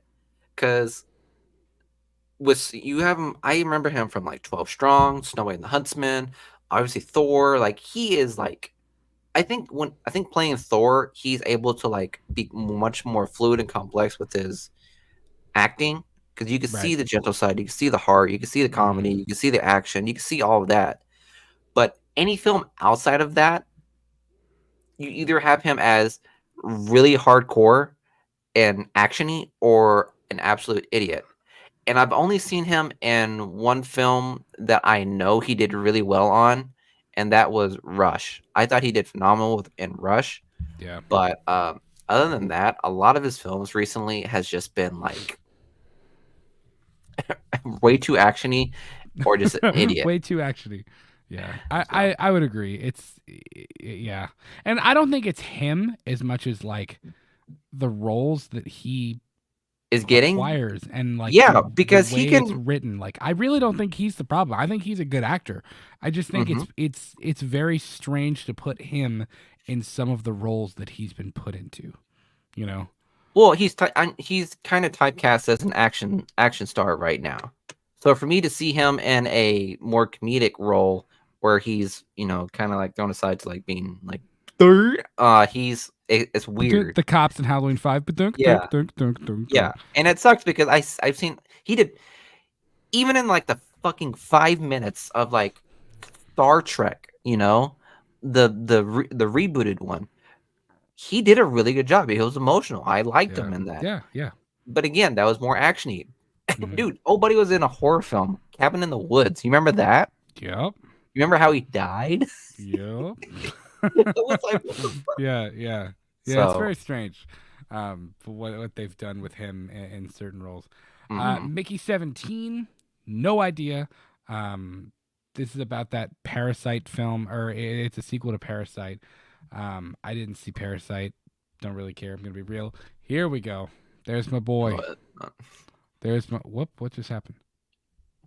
Where'd it go? First off, let me say, Mickey 17 is not like a sequel to Parasite. Is it not? It said follow up, so I didn't know. It's a follow up to Bong Joon-ho's film that he Parasite, the one that he got an Oscar for. So it's just a follow up, seeing how well he does like after the I understand. Okay, I thought it was. See, that's how little I knew about it. Godzilla vs Kong. This is one of our. It's not the world's favorite thing to follow up, but it's ours. Yes. The MonsterVerse stuff is something that since our channel's inception, our third show was talking about our predictions for Godzilla versus Kong. Correct. And we've talked about before, like, he's a big Godzilla fan. I'm a big Kong fan. We've really enjoyed covering the MonsterVerse stuff. We've really enjoyed reviewing the MonsterVerse stuff. Like, we've had a really good time with this. And I'm stoked for Godzilla X Kong, The New Empire. Are we saying, let's just throw this out here now. Are we saying Godzilla X Kong? Are we saying Godzilla and Kong? Are we saying Godzilla Kong? Like, it's Godzilla and Kong, The New Empire. That's what I assumed. Yeah. I assumed it was Godzilla and Kong, but I've been hearing people say Godzilla Kong, and I was like, no, that's not right. Like, no, that sounds like No. it's one word. It's not one singular word. Like Godzilla and Kong. The X is for the I don't know. The X is for the and. I don't know. My foot is for your ass. I don't know. I don't know what I'm talking about. Yeah. Yeah. This is probably maybe my most anticipated movie of the year. I would say this is probably the most anticipated in regards to my personal fan base. I'm excited for this. Yes. I think this is Adam Wingard's final film in this franchise, which will be interesting. Oh, I didn't know that. So, well, that's to say, I think that either he returns or not. I don't know where his contract lies with Legendary, but I think a lot of people were kind of like, some people are okay with like how Adam Wingard's done with the franchise, but some people think that he should do more with like the IPs that he's been given. Did he direct King of the Monsters, or was that someone else? No, that was let me think. And people actually thought that they enjoyed Godzilla vs. Kong more than they did King of the Monsters, which again I will respectfully disagree with you. I disagree with that. I actually went back for the one other night. loved King of the Monsters. Yeah, I went and back I enjoyed the it. other night You know, and watched a couple of scenes from King of the Monsters. There's something that feels, I don't know, the Godzilla 14 and King of the Monsters feels more OG Godzilla. It has a little bit more of a serious tone. And yes, it's a CGI fest. Yes, it's big monsters killing each other on screen. Like, yes, it is all of those things. But in Godzilla vs. Kong, there were moments that just felt very like silly to me, like overly silly, like almost I don't know, like every single time they fought, when somebody was like, this one goes to Kong, or like, that's Godzilla. Like, it's like, what? No, why are you, nobody needs to say that. Like, why?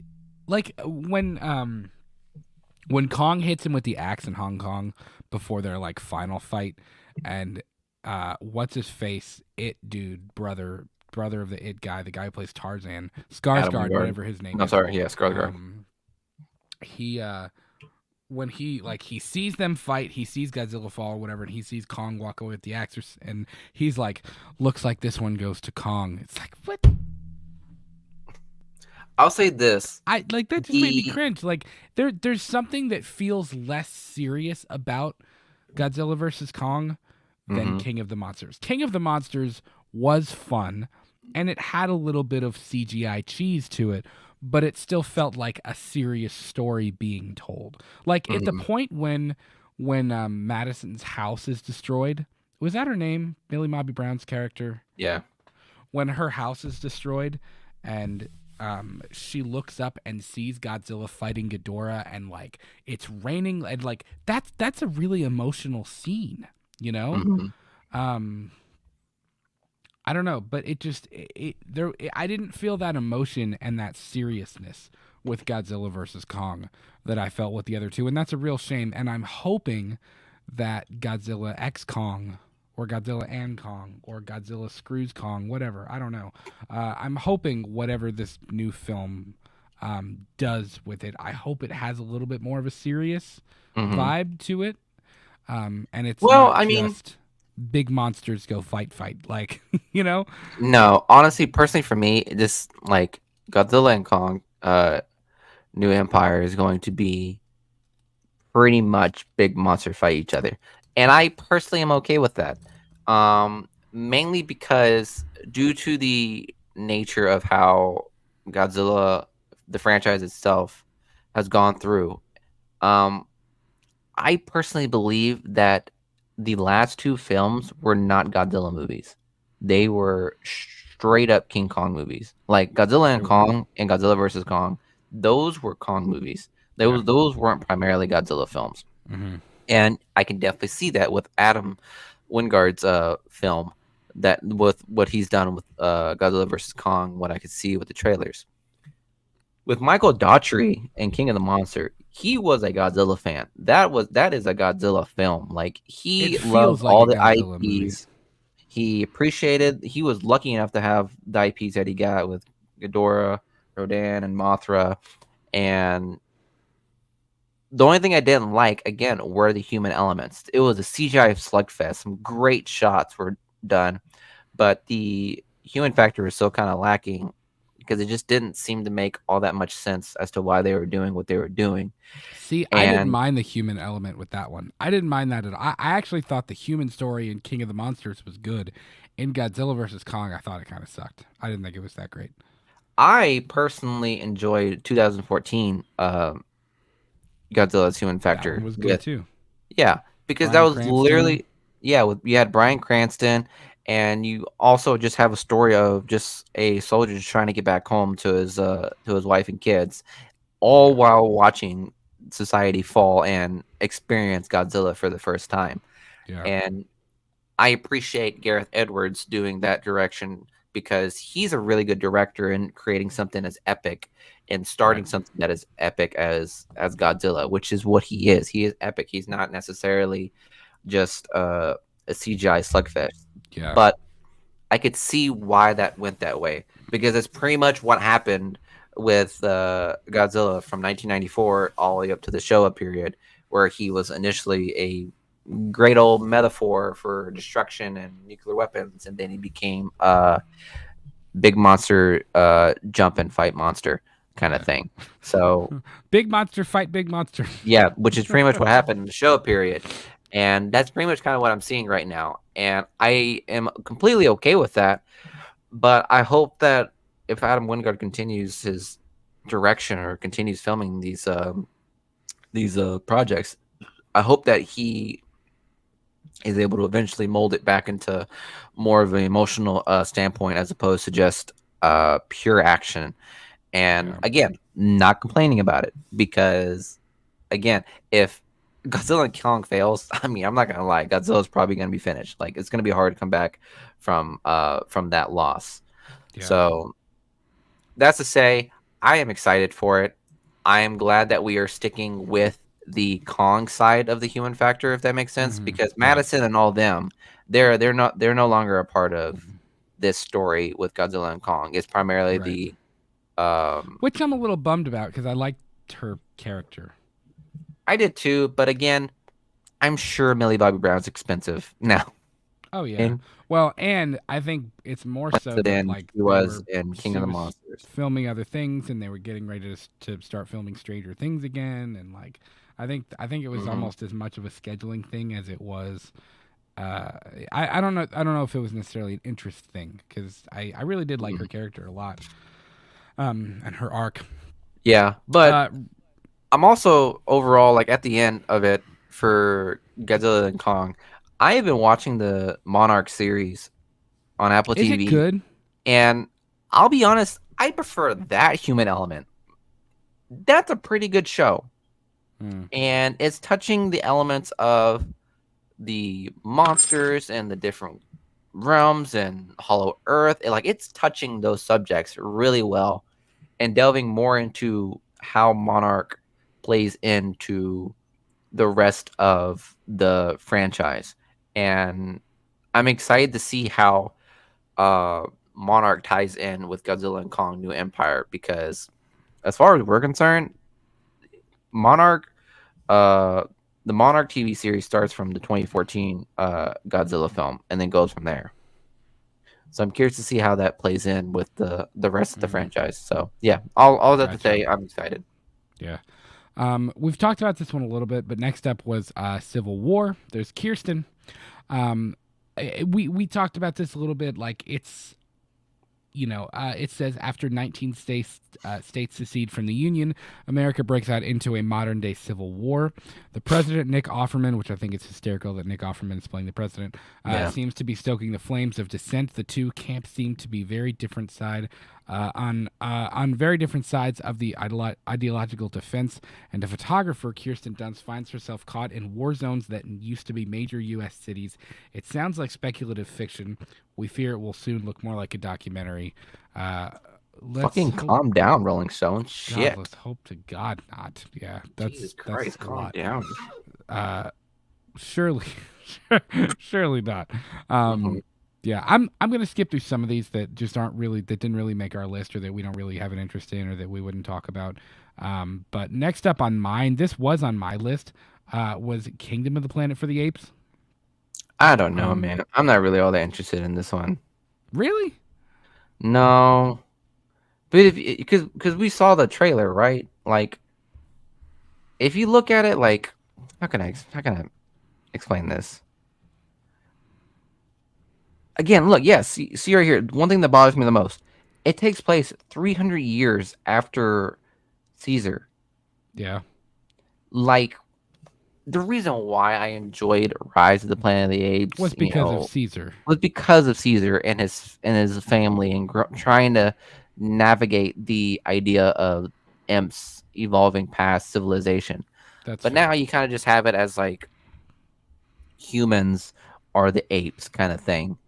Yeah. And as much as I'm sure that'll be interesting, I think I personally am not all that excited about this one. So Really? yeah, not as much as I thought it would. Not as much as I thought. Yeah. That's interesting to me. I actually, um, I thought that this whole Planet of the Apes revamp, I thought was really good. I really enjoyed the first one with James Franco a lot, and I wish they would have brought James Franco back for the others. But I was never a big like I remember when they announced that they were remaking that. My dad was really excited, and because he was a Planet of the Apes fan like as a kid, and I was like really. But I thought it was a cool twist they made on it, like to try to revamp it in a different way. I will say it makes me skeptical the fact that it takes place so long after Caesar, because it's Hmm. like they're almost like building a new world now. You know what I mean? Like It almost it's like feels like a the reboot kind filmmakers of have thing. to right. It's like they're rebooting the reboot. They're gonna have to Mm. figure out a way to like make the world seem, I don't know. It's And I think interesting, it's and a different director too. yeah, I'll be Yeah. curious to see if it stands up with the original trilogy or not. But I've really enjoyed them all so far. I've thought they were great. So I have too, but you know, I will be watching it, but I'm still a little hesitant on the fucking. I mean, we were hesitant on the 4 year time jump with fucking Halloween ends. How do you think I'm gonna feel with 300 years? Jesus Christ! Like, give me a yeah, break. yeah, that's a lot. So That is a lot. yeah. 300 years is a lot. Another one I'm super stoked about. This is a horror title, A Quiet Place Day One, which comes out on June 28th. Let's go back to ground zero of that alien invasion and see how it all began, shall we? The prequel to John Krasinski's surprisingly durable post-apocalyptic thriller series teases out the immediate aftermath of those creepy crawly space bugs taking over our planet, resulting in what we assume will be confusion, panic, and a decent amount of carnage. We don't know much about this latest entry other than the fact that Lupita Nyong'o and Alex Wolff are on board. Djimon Hounsou, is how you say that? I think I'm going to say, I don't know. Will likely be reprising his character from part two, and Michael Sarnowski, who did the amazing 2021 Nicolas Cage thriller Pig, is director this time around. I don't. What? This is interesting. Yeah, Krasinski isn't directing it this time. Oh boy. Yep. So I'm curious. One of my favorite sequences in A Quiet Place Part Two was the flashback sequence to when the Hmm. monsters came, and it started to hit the fan. That was one of my favorite sequences in the entire film. I think So it's going to. I think if it it's. can, Sorry. Go ahead. you're good. If it can be that tense and that, um, that suspenseful and that freaky, like I think that could be really really cool. It's a really really cool concept, and I've always been down for A Quiet Place. I really enjoyed him. Both of Yeah, them. and I think it's going to primarily talk about the. I think it's going to touch on the story of that of Demon Hansu's character. You know, the man on the Mm, island that that they meet. that Cillian Murphy meets. You know what I'm talking Yeah, about? yeah. Yeah, it's gonna talk about. I think it's about his story and when it started. That's probably what it's gonna touch on, and how probably that family like found its way on the island. So yeah, I mean, again, it will be interesting. I am excited for this one. I'm a little bummed out that John Krasinski isn't directing, but I kind of get it considering that he has already solidified himself as a pretty well deserved Oh yeah. director. Hmm. So. I agree. mm, I would definitely agree. Beverly Hills Cop 4. It's a good one. Axel I am. Foley, man. That'd be fun. Bum I'm bum sure. bum dum bum bum bum bum Is bum this dum Netflix ba dum bum only, bum or is bum this? dum dum Uh, bum bum. I have no idea. It doesn't. I don't believe it says in the article. mm, Yeah, it doesn't say. Yeah. The synopsis says Detroit's finest streetwise detective Axel Foley returns to that ritziest of LA neighborhoods, investigating the death of an old friend. Once he's back in the City of Angels, he finds that corruption is running more rampant than ever within the local police ranks. Joseph Gordon-Levitt, Taylor Page, and Kevin Bacon join what seems to be a host of familiar franchise faces for another fish out of water adventure. Cue that synthesizer riff. That'll be a fun one. That'll be a fun one just to check out. That girl, dude, she rules. Absolutely rules. Daisy Edgar Jones. She is actually. I did a video about this.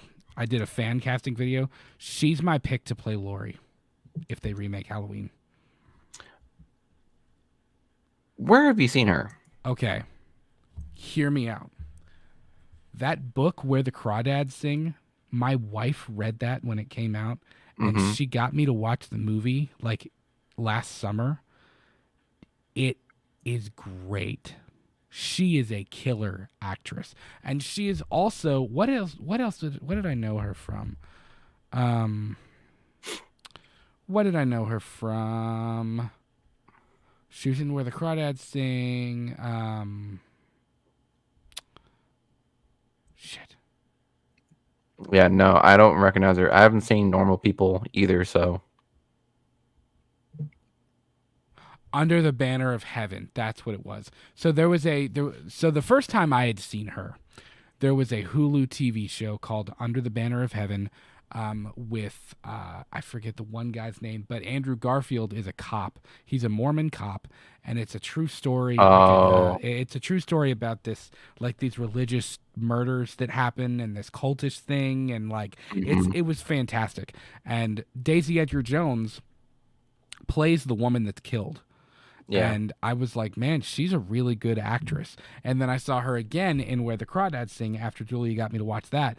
And I was like, man, she is a really dynamic actress.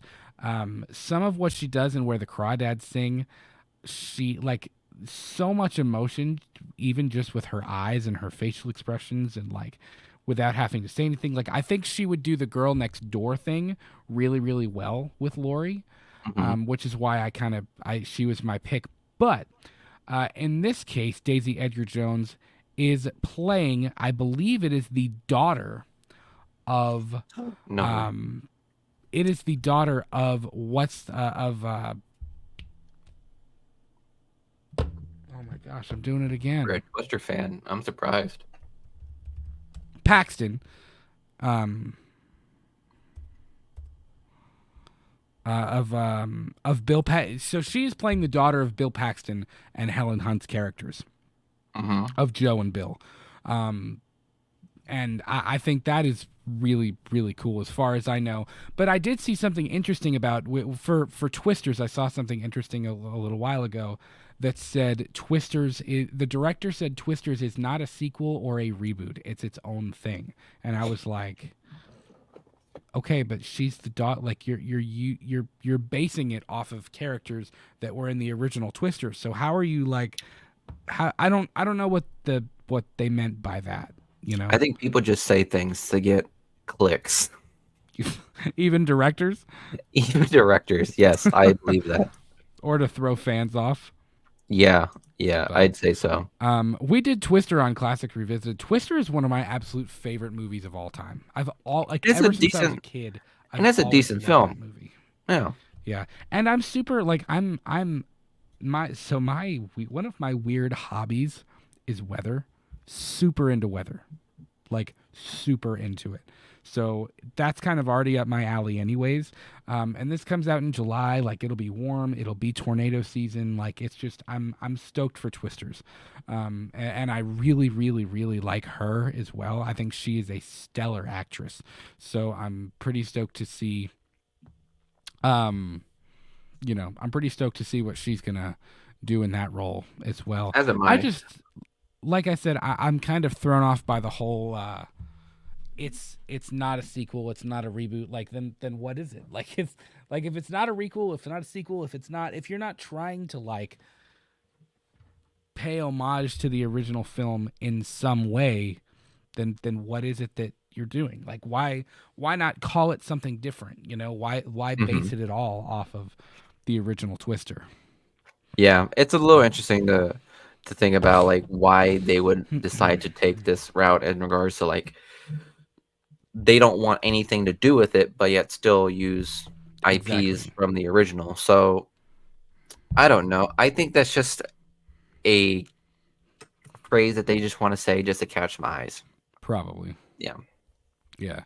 Um, Another big, big, big, big, big, big, big one on my list, and probably a big one on your list as well. Never did I thought we would be looking to Deadpool to make sense of the MCU timeline. But Hmm. here we are looking to Deadpool and Wolverine to somehow make sense of the MCU timeline. Yeah. I'm stoked for this one, not only because we're getting Hugh Jackman back, not only because he's gonna sport the iconic yellow and blue Wolverine suit, but I'm stoked about this film because it's got such big implications for the Marvel universe as a whole. I'm really like curious to see what they do with this film. I mean, there's been leaks about it, there's been pictures, there's been nods to different eras in Marvel's timeline. Um, oh, There's excuse me. talks there's so many talks of what this movie is going to be. Oh yeah, There's so many theories, but at this point it's like I don't even care as a fucking story at this point. You have you have Jennifer Gardner, you have Sabretooth coming back, you have yeah, like all these actors and characters that you never thought would have ever been back in the never in a MCU. million years. Yeah, coming back, and it's just like at this point I don't care. I'm just here to watch Yeah. all of that appear and enjoy Wade or Ryan Reynolds doing his best Hmm. and what he does, which is being Ryan Reynolds in the MCU now, and I'm excited. So Yeah. Yeah, definitely. And like where I don't know, where does it take place? Like what like is it are they doing the Avengers Endgame like time universe travel thing? Like there's mhm. so many questions about it, and I think that's part of what makes it so intriguing and so interesting and so exciting because like Spider-Man No Way Home, the speculation of what they could do with it is basically endless, Yes, you know? no, So, I'd agree. and in addition, another one of speculation that is basically endless is you've got where did my screen share go? Said, aw snap, something went wrong while displaying this web page. That's not good. Go Uh away. I was trying to show that big old teethy, wet, beautiful creature right there. Um, what's this name called? I feel like the Alien oh. Romulus. They always have such strange names. The Alien films. Not this is an okay. This Tell it is to me, Brad. another Fede Alvarez produced horror film. Now, keep in mind, Fede Alvarez produced the newest installment of the Texas Chainsaw Massacre on Netflix, and I would say that didn't quite that didn't quite meet our expectations. Yeah, I try to not um, hold directors to different projects I know, that me too. fail. But yeah, it's a tough thing to and sell. and I don't think Fede Alvarez is a bad creator or a bad writer or a bad director. I don't know if that vision for the Texas Chainsaw Massacre worked, Hmm. but that's not to say that it won't work for Alien Romulus. Now, virtually nothing is known about Alien. Virtually nothing. I know Is there this a was like a whole continuation of Covenant or like something else? right. Is Like this going to be something zero else? Is zero it knowledge. and as far as I know, I don't think. Let me double check. Admittedly, I haven't looked super into it. Um, on IMDb, the only thing is it says young people from a distant world must face the most terrifying life form in the universe. That's basically the plot of every single Alien movie. Like that's So I don't know. Um, it, it just says the plot is under wraps. Like there's no. So this is what I found. It's a standalone installment in the Alien franchise set between the events of Alien and Aliens. It is directed by Fede Alvarez and co-wrote by Rodo Saigas. So this is taking place between Alien and Aliens. So Okay. again, this will be a one of those, and that's during yes, between the 1979 with Sigourney Weaver. Mm, So I'm curious to see what's gonna take place. This is not taking place between Alien Covenant, but I'm excited to see how that all ties in and whether or not this will truly be a standalone or if it's just going to be a spin-off, if that makes yeah. sense. I'm So thinking it'll probably more be in more spin-off territory because I think it would be hard to try and without Sigourney Weaver being in the film. I think it could possibly be hard to bridge the gap between Alien and Aliens mhm. with this type of thing, like to go back and do that. I mean, I think it could happen. I mean, they could find a way to do it, and I'm sure that there will be nods to both of those films in this. But my thought is that this will be kind of its own. Ugh. Oh, excuse me. This is the second time I've yawned on the show, guys. I really apologize. My guess is that that's going to be kind of its own shindig. It's kind of going to live in its own world, and I'm Mhm. fine with that. I mean, I think I've always been more of a predator person than a predator person than an Failure? alien person. That's what I was going to say. Yeah, but the films for Um, Predator have not been holding up as well as the they Alien haven't. franchise. They haven't. The movies don't hold up, but in terms of the creature, I like the Mhm. creature better. Yeah. Now, I did like Prey. I thought Prey was very good. I really Yes, enjoyed I Prey. did. But that was Um, the only film that but in between there, I forgot it was. I think it was like Predators. No, Predators was okay. What was the one yeah. I'm thinking of? I think it was just The Predator. I did not personally like that one, but Mm, yeah, I think Aliens has consistently been like it's held some pretty decent films. So, yeah. Yeah. Yeah. I would agree. Yeah, I would agree. I think as a franchise, it holds up better than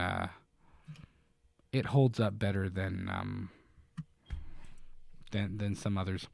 Um, there's your favorite. There's your most anticipated movie of the year, Miguel. Right there, Craven the Hunter. okay. All you got to do is wait till August 30th, man, and you got you got it. Yeah, I've like I said, I have virtually no hope for that. And he's a good actor. Like it's a shame, but I have no, it's not gonna be good. There's some other good stuff that I'd like to check out too, but um, trying to hit the big ones here. This is a big one for me. Yeah. Because I enjoyed the first Joker film. B because Lady Gaga is an Italian goddess in my book. Like she rules, and I'm super stoked to see her in this role and kind of what she does with it. Mhm. Um, and I'm super stoked to see what goes on with this film. This whole concept is interesting to me. I'd agree. And it's hard for me to really grasp what the hell the DCU is doing. and what they want to do with this Joker storyline. Mm-hmm. But that's not to say that Lady Gaga and Joaquin Phoenix are going to put one hell of a performance Oh yeah. for the next 2 hours of this Yep. film. For her to play I guess, which will without a doubt be a different take on what we consider Harley Quinn, Mm-hmm. and it'd be interesting to see how Joaquin Felix is able to come to terms with him now being a symbol for chaos, Yeah. which is pretty much what the antithesis of the Joker was, and seeing him go from a timid, um, rollover kind of guy to being an absolute uh, chaos icon, and see how he grabs throughout the um, world of Gotham City um, throughout that lens. And if you guys remember how the Joker ended, I mean, it's ended with him absolutely causing mass hysteria, and if I'm not mistaken, planting the seed for For Batman. Bruce Wayne. Yeah, Yeah. Yeah. That's in the because film. Like that that's is that's straight up in the film. the alley, the play, and the family, Mm-hmm. and the thug, like that all took place, and that's the story that they're trying to push. So I'm Yeah. excited to I see like it. how that would work out. And Mm-hmm. also, I'm really surprised because I could have sworn I read a story where Joaquin Felix Phoenix. Phoenix Joaquin Yeah. Phoenix. Phoenix did not want to do a sequel. I could have sworn I heard that. I could see that because it's a complete story. Like why continue it if you already have a complete, well told, well received story? I get that. I mean, I understand his hesitation to not do a Hmm. sequel. I certainly understand that. Um, But when that check's there, that check's there. yeah, I know when they hand you that check, man. Maxine is another one. I have not watched X or Pearl. I haven't, and I It's on my to-do know, list too. I need to. Maybe if we get a real snowy day where we're at home and not doing anything, maybe I can sit and I'll watch both of those. But I hear they're spectacular. They've built up quite the fan base in the horror world. And Ty West is kind of notorious for doing that. And obviously this is kind of a play on the whole like 70s and 80s sex culture thing, and just like Hmm. I don't know, it seems interesting, and I'm pretty stoked to finally get to check that out and to dive into to X and Maxine and Pearl. Venom 3, I'll be curious to see how this ends, like what exactly they're going to do with this given the whole multiverse thing and This is probably the most strongest IP of the yes, Sonyverse. it's the best in my opinion. I think it's the most well done. Hmm. Um, this is the final film, I think, in this solo Venom. I think they're doing a trilogy, and this is probably going to be the final entry in it. I feel like I Hmm. remember reading that. So I'll be curious to see where this story goes, um, and if they'll tie it into. Surely they'll tie it into the MCU somehow. Surely. They did, but then it Right? got removed. I know, but it got removed immediately. Like they might as well have not even done it. Yeah, It would have made I more think sense that to was just just leave him there and I think that was just a Sony Disney ploy that they try to do, just to be like, hey, we can do this, just but never mind. but we're not going to. Yeah, It just like it dangles the carrot in front of you, but it's like the fishing commercial where the dude's like, "Oh, you gotta be quicker than that." yeah, Oh, that yeah, whole thing. pretty So much. yeah, I don't know. We'll see. I don't know. We'll have to wait and see. We shall see. Um, Another big one. Oh, I forgot to share the screen again. Let me get back to this. Bada bing, bada boom. Nosferatu. We talked about this a little bit before we went live. Nosferatu is in my top Nosferatu. three. Nosferatu. Nosferatu. Think of the Spider-Man. Man, Ashley and or whole Spider-Man. Did I I have to wait really just the say that? rest of the year, dude. This comes out on Christmas 2024. either. Unless there's a date change, which I don't know why there would be, but unless they decide to change the date, this comes out on December 25th, 2024. This is in my top 3 most anticipated movies of the year because This right here is probably my most anticipated. I'm excited for this one. yeah, I've said for years, we've talked about this on a show before a long time ago. Mm-hmm. Um, I think there's a legitimate question as to whether or not the Universal monsters could be scary again. Could you do a legit gothic Dracula remake? Could you do a legit gothic Frankenstein film, a Wolfman film? They kind of did the Invisible Man, but it didn't feel super. It didn't, it felt like its own thing. But I think there's a way to do the OG Transylvania, like the OG Transylvania. Dracula story, Mm-hmm. justice, and the same thing with Frankenstein and the Wolfman as well. And if you're unfamiliar with Nosferatu, so Nosferatu is a film it's from the 20s. It's like 21 or 22. It's a silent film, and it is basically an unapproved and unofficial remake of Bram Stoker's Dracula novel from the late 1800s. Mm-hmm. And which is why like Orlok's name is not Dracula, instead of Count Dracula, it's Count Orlok, and the name is different and things like that. And it's essentially about a vampire who is obsessed with this woman and kind of the bloody spree that results from his obsession with her. And it's a silent film. It's very it's very aesthetic. It's very creepy in a lot of ways. Like let me see.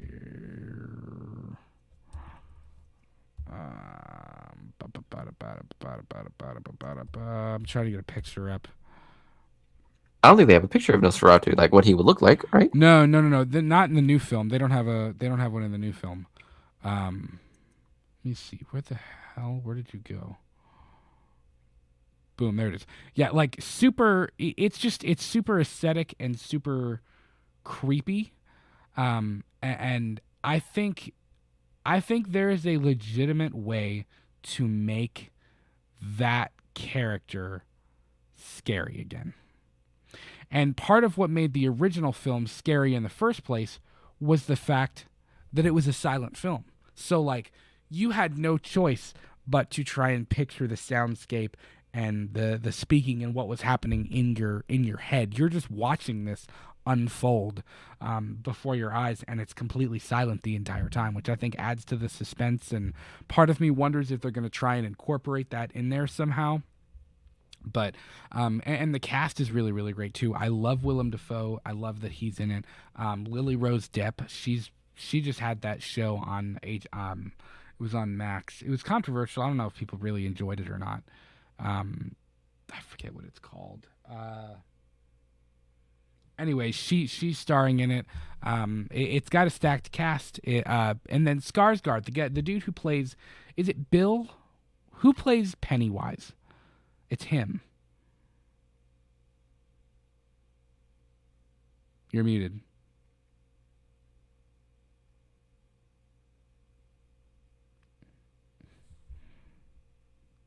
Whoop. We lost Miguel's mic.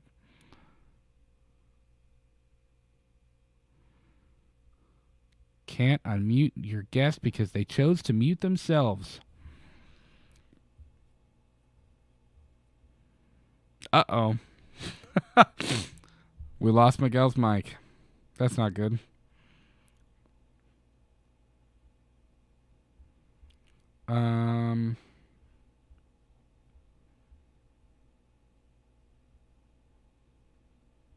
Let's see. I don't know if there's anything I can do on my end to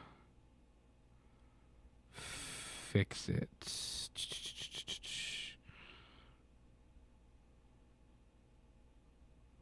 I don't think there is.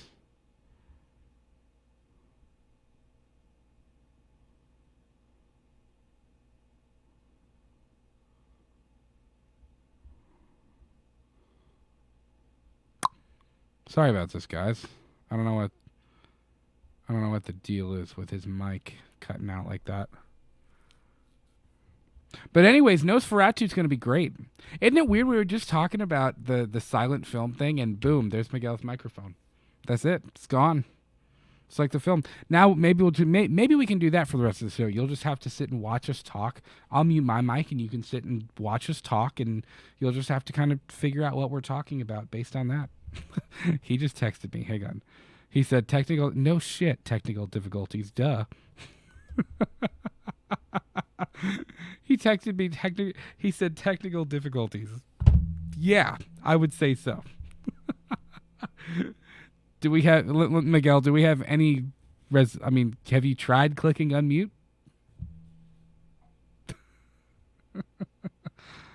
Yeah, I can still see you. You're still on. Everybody can still see Miguel, right? Let me know in the chat.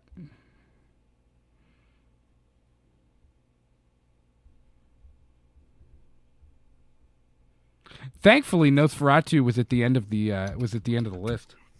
There he is. Yeah, right. What happened? Can you hear me? Yep, I can hear you now. I don't know, man. My my Mac is doing everything wrong right now. It's freezing. It's muting me. I don't know. That's me putting a password. We went full on silent film for a second. 100%. Yeah, I know. I don't know why.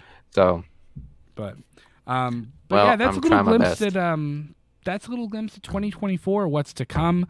I know we skipped some things that we're just not quite as interested in, and I'm sure we'll get to see some of those as well. Just like some of the stuff we did in 2023. I do have a goal. I'm not good at New Year's resolutions. I'm really not. Never have been. But I do have a goal to read more and to watch more. I want to watch more movies and keep up with stuff more, and I want to read a little bit more too. So yeah, same here. I think that's the a goal for me is to be able to catch up on more movies that I otherwise have been lacking, because I'm finding myself in a pocket of just rewatching the same old movies. That's fair. If you know what I mean. Yeah. So I want to get out of that rut and start getting more experimental on my films. So that's fair. I get that. Mm-hmm. So, but yeah, I mean that's it, guys. We're about 2 hours in right now. If you haven't already, please be sure to leave this one a like. There he went again. Are you still here? Can you hear me? I can hear you. We just can't see you. There you go. You're just gonna have to let me go, man. I mean, that's fine. just let my computer do what it's got to do. This is the I'm gonna pry your cold dead hands off of the raft. This is our Titanic I'll never let go scene. Or I have to pry your frozen fingertips off of me to let you sink down in the heart of the Atlantic Ocean. But listen, Jesus guys, Christ, what a great monologue. sorry, I know. Sorry you can't see Miguel, but thank you so much for joining us. Happy New Year, happy 2024. I hope you've had a great first week, and I hope you continue to have great weeks. We love you. Thank you for an incredible 3 years, and here's to the next 35 more. I think. Yeah, for sure, guys. I mean, as long as I get this fixed up. Until you all hate us. Yeah, as long as we can get Miguel back in. It's so funny because every time you talk, the little M icon just it vibrates and makes sound. It's funny. But again, if you have not joined the Facebook group, it's up there in the top right-hand corner of the screen. You can type in Let's Talk Movies YouTube channel / community page, and one of our admins will let you in there. We are available on Spotify podcasts, Google Podcasts, all of the other podcast platforms. We are there as well. And if you want to follow us on social media, please do so at LTM Podcast KY. We are on Twitter, Instagram, Threads, TikTok, all of that stuff. So we thank you so much for joining us. And we will see you in the next one. New intros for all 3 shows are dropping soon. We'll have the new look for Classics Revisited and for Purely and Simply Evil as well. So we love you. Have a great rest of your weekend, and we'll talk to you soon. Peace. Peace.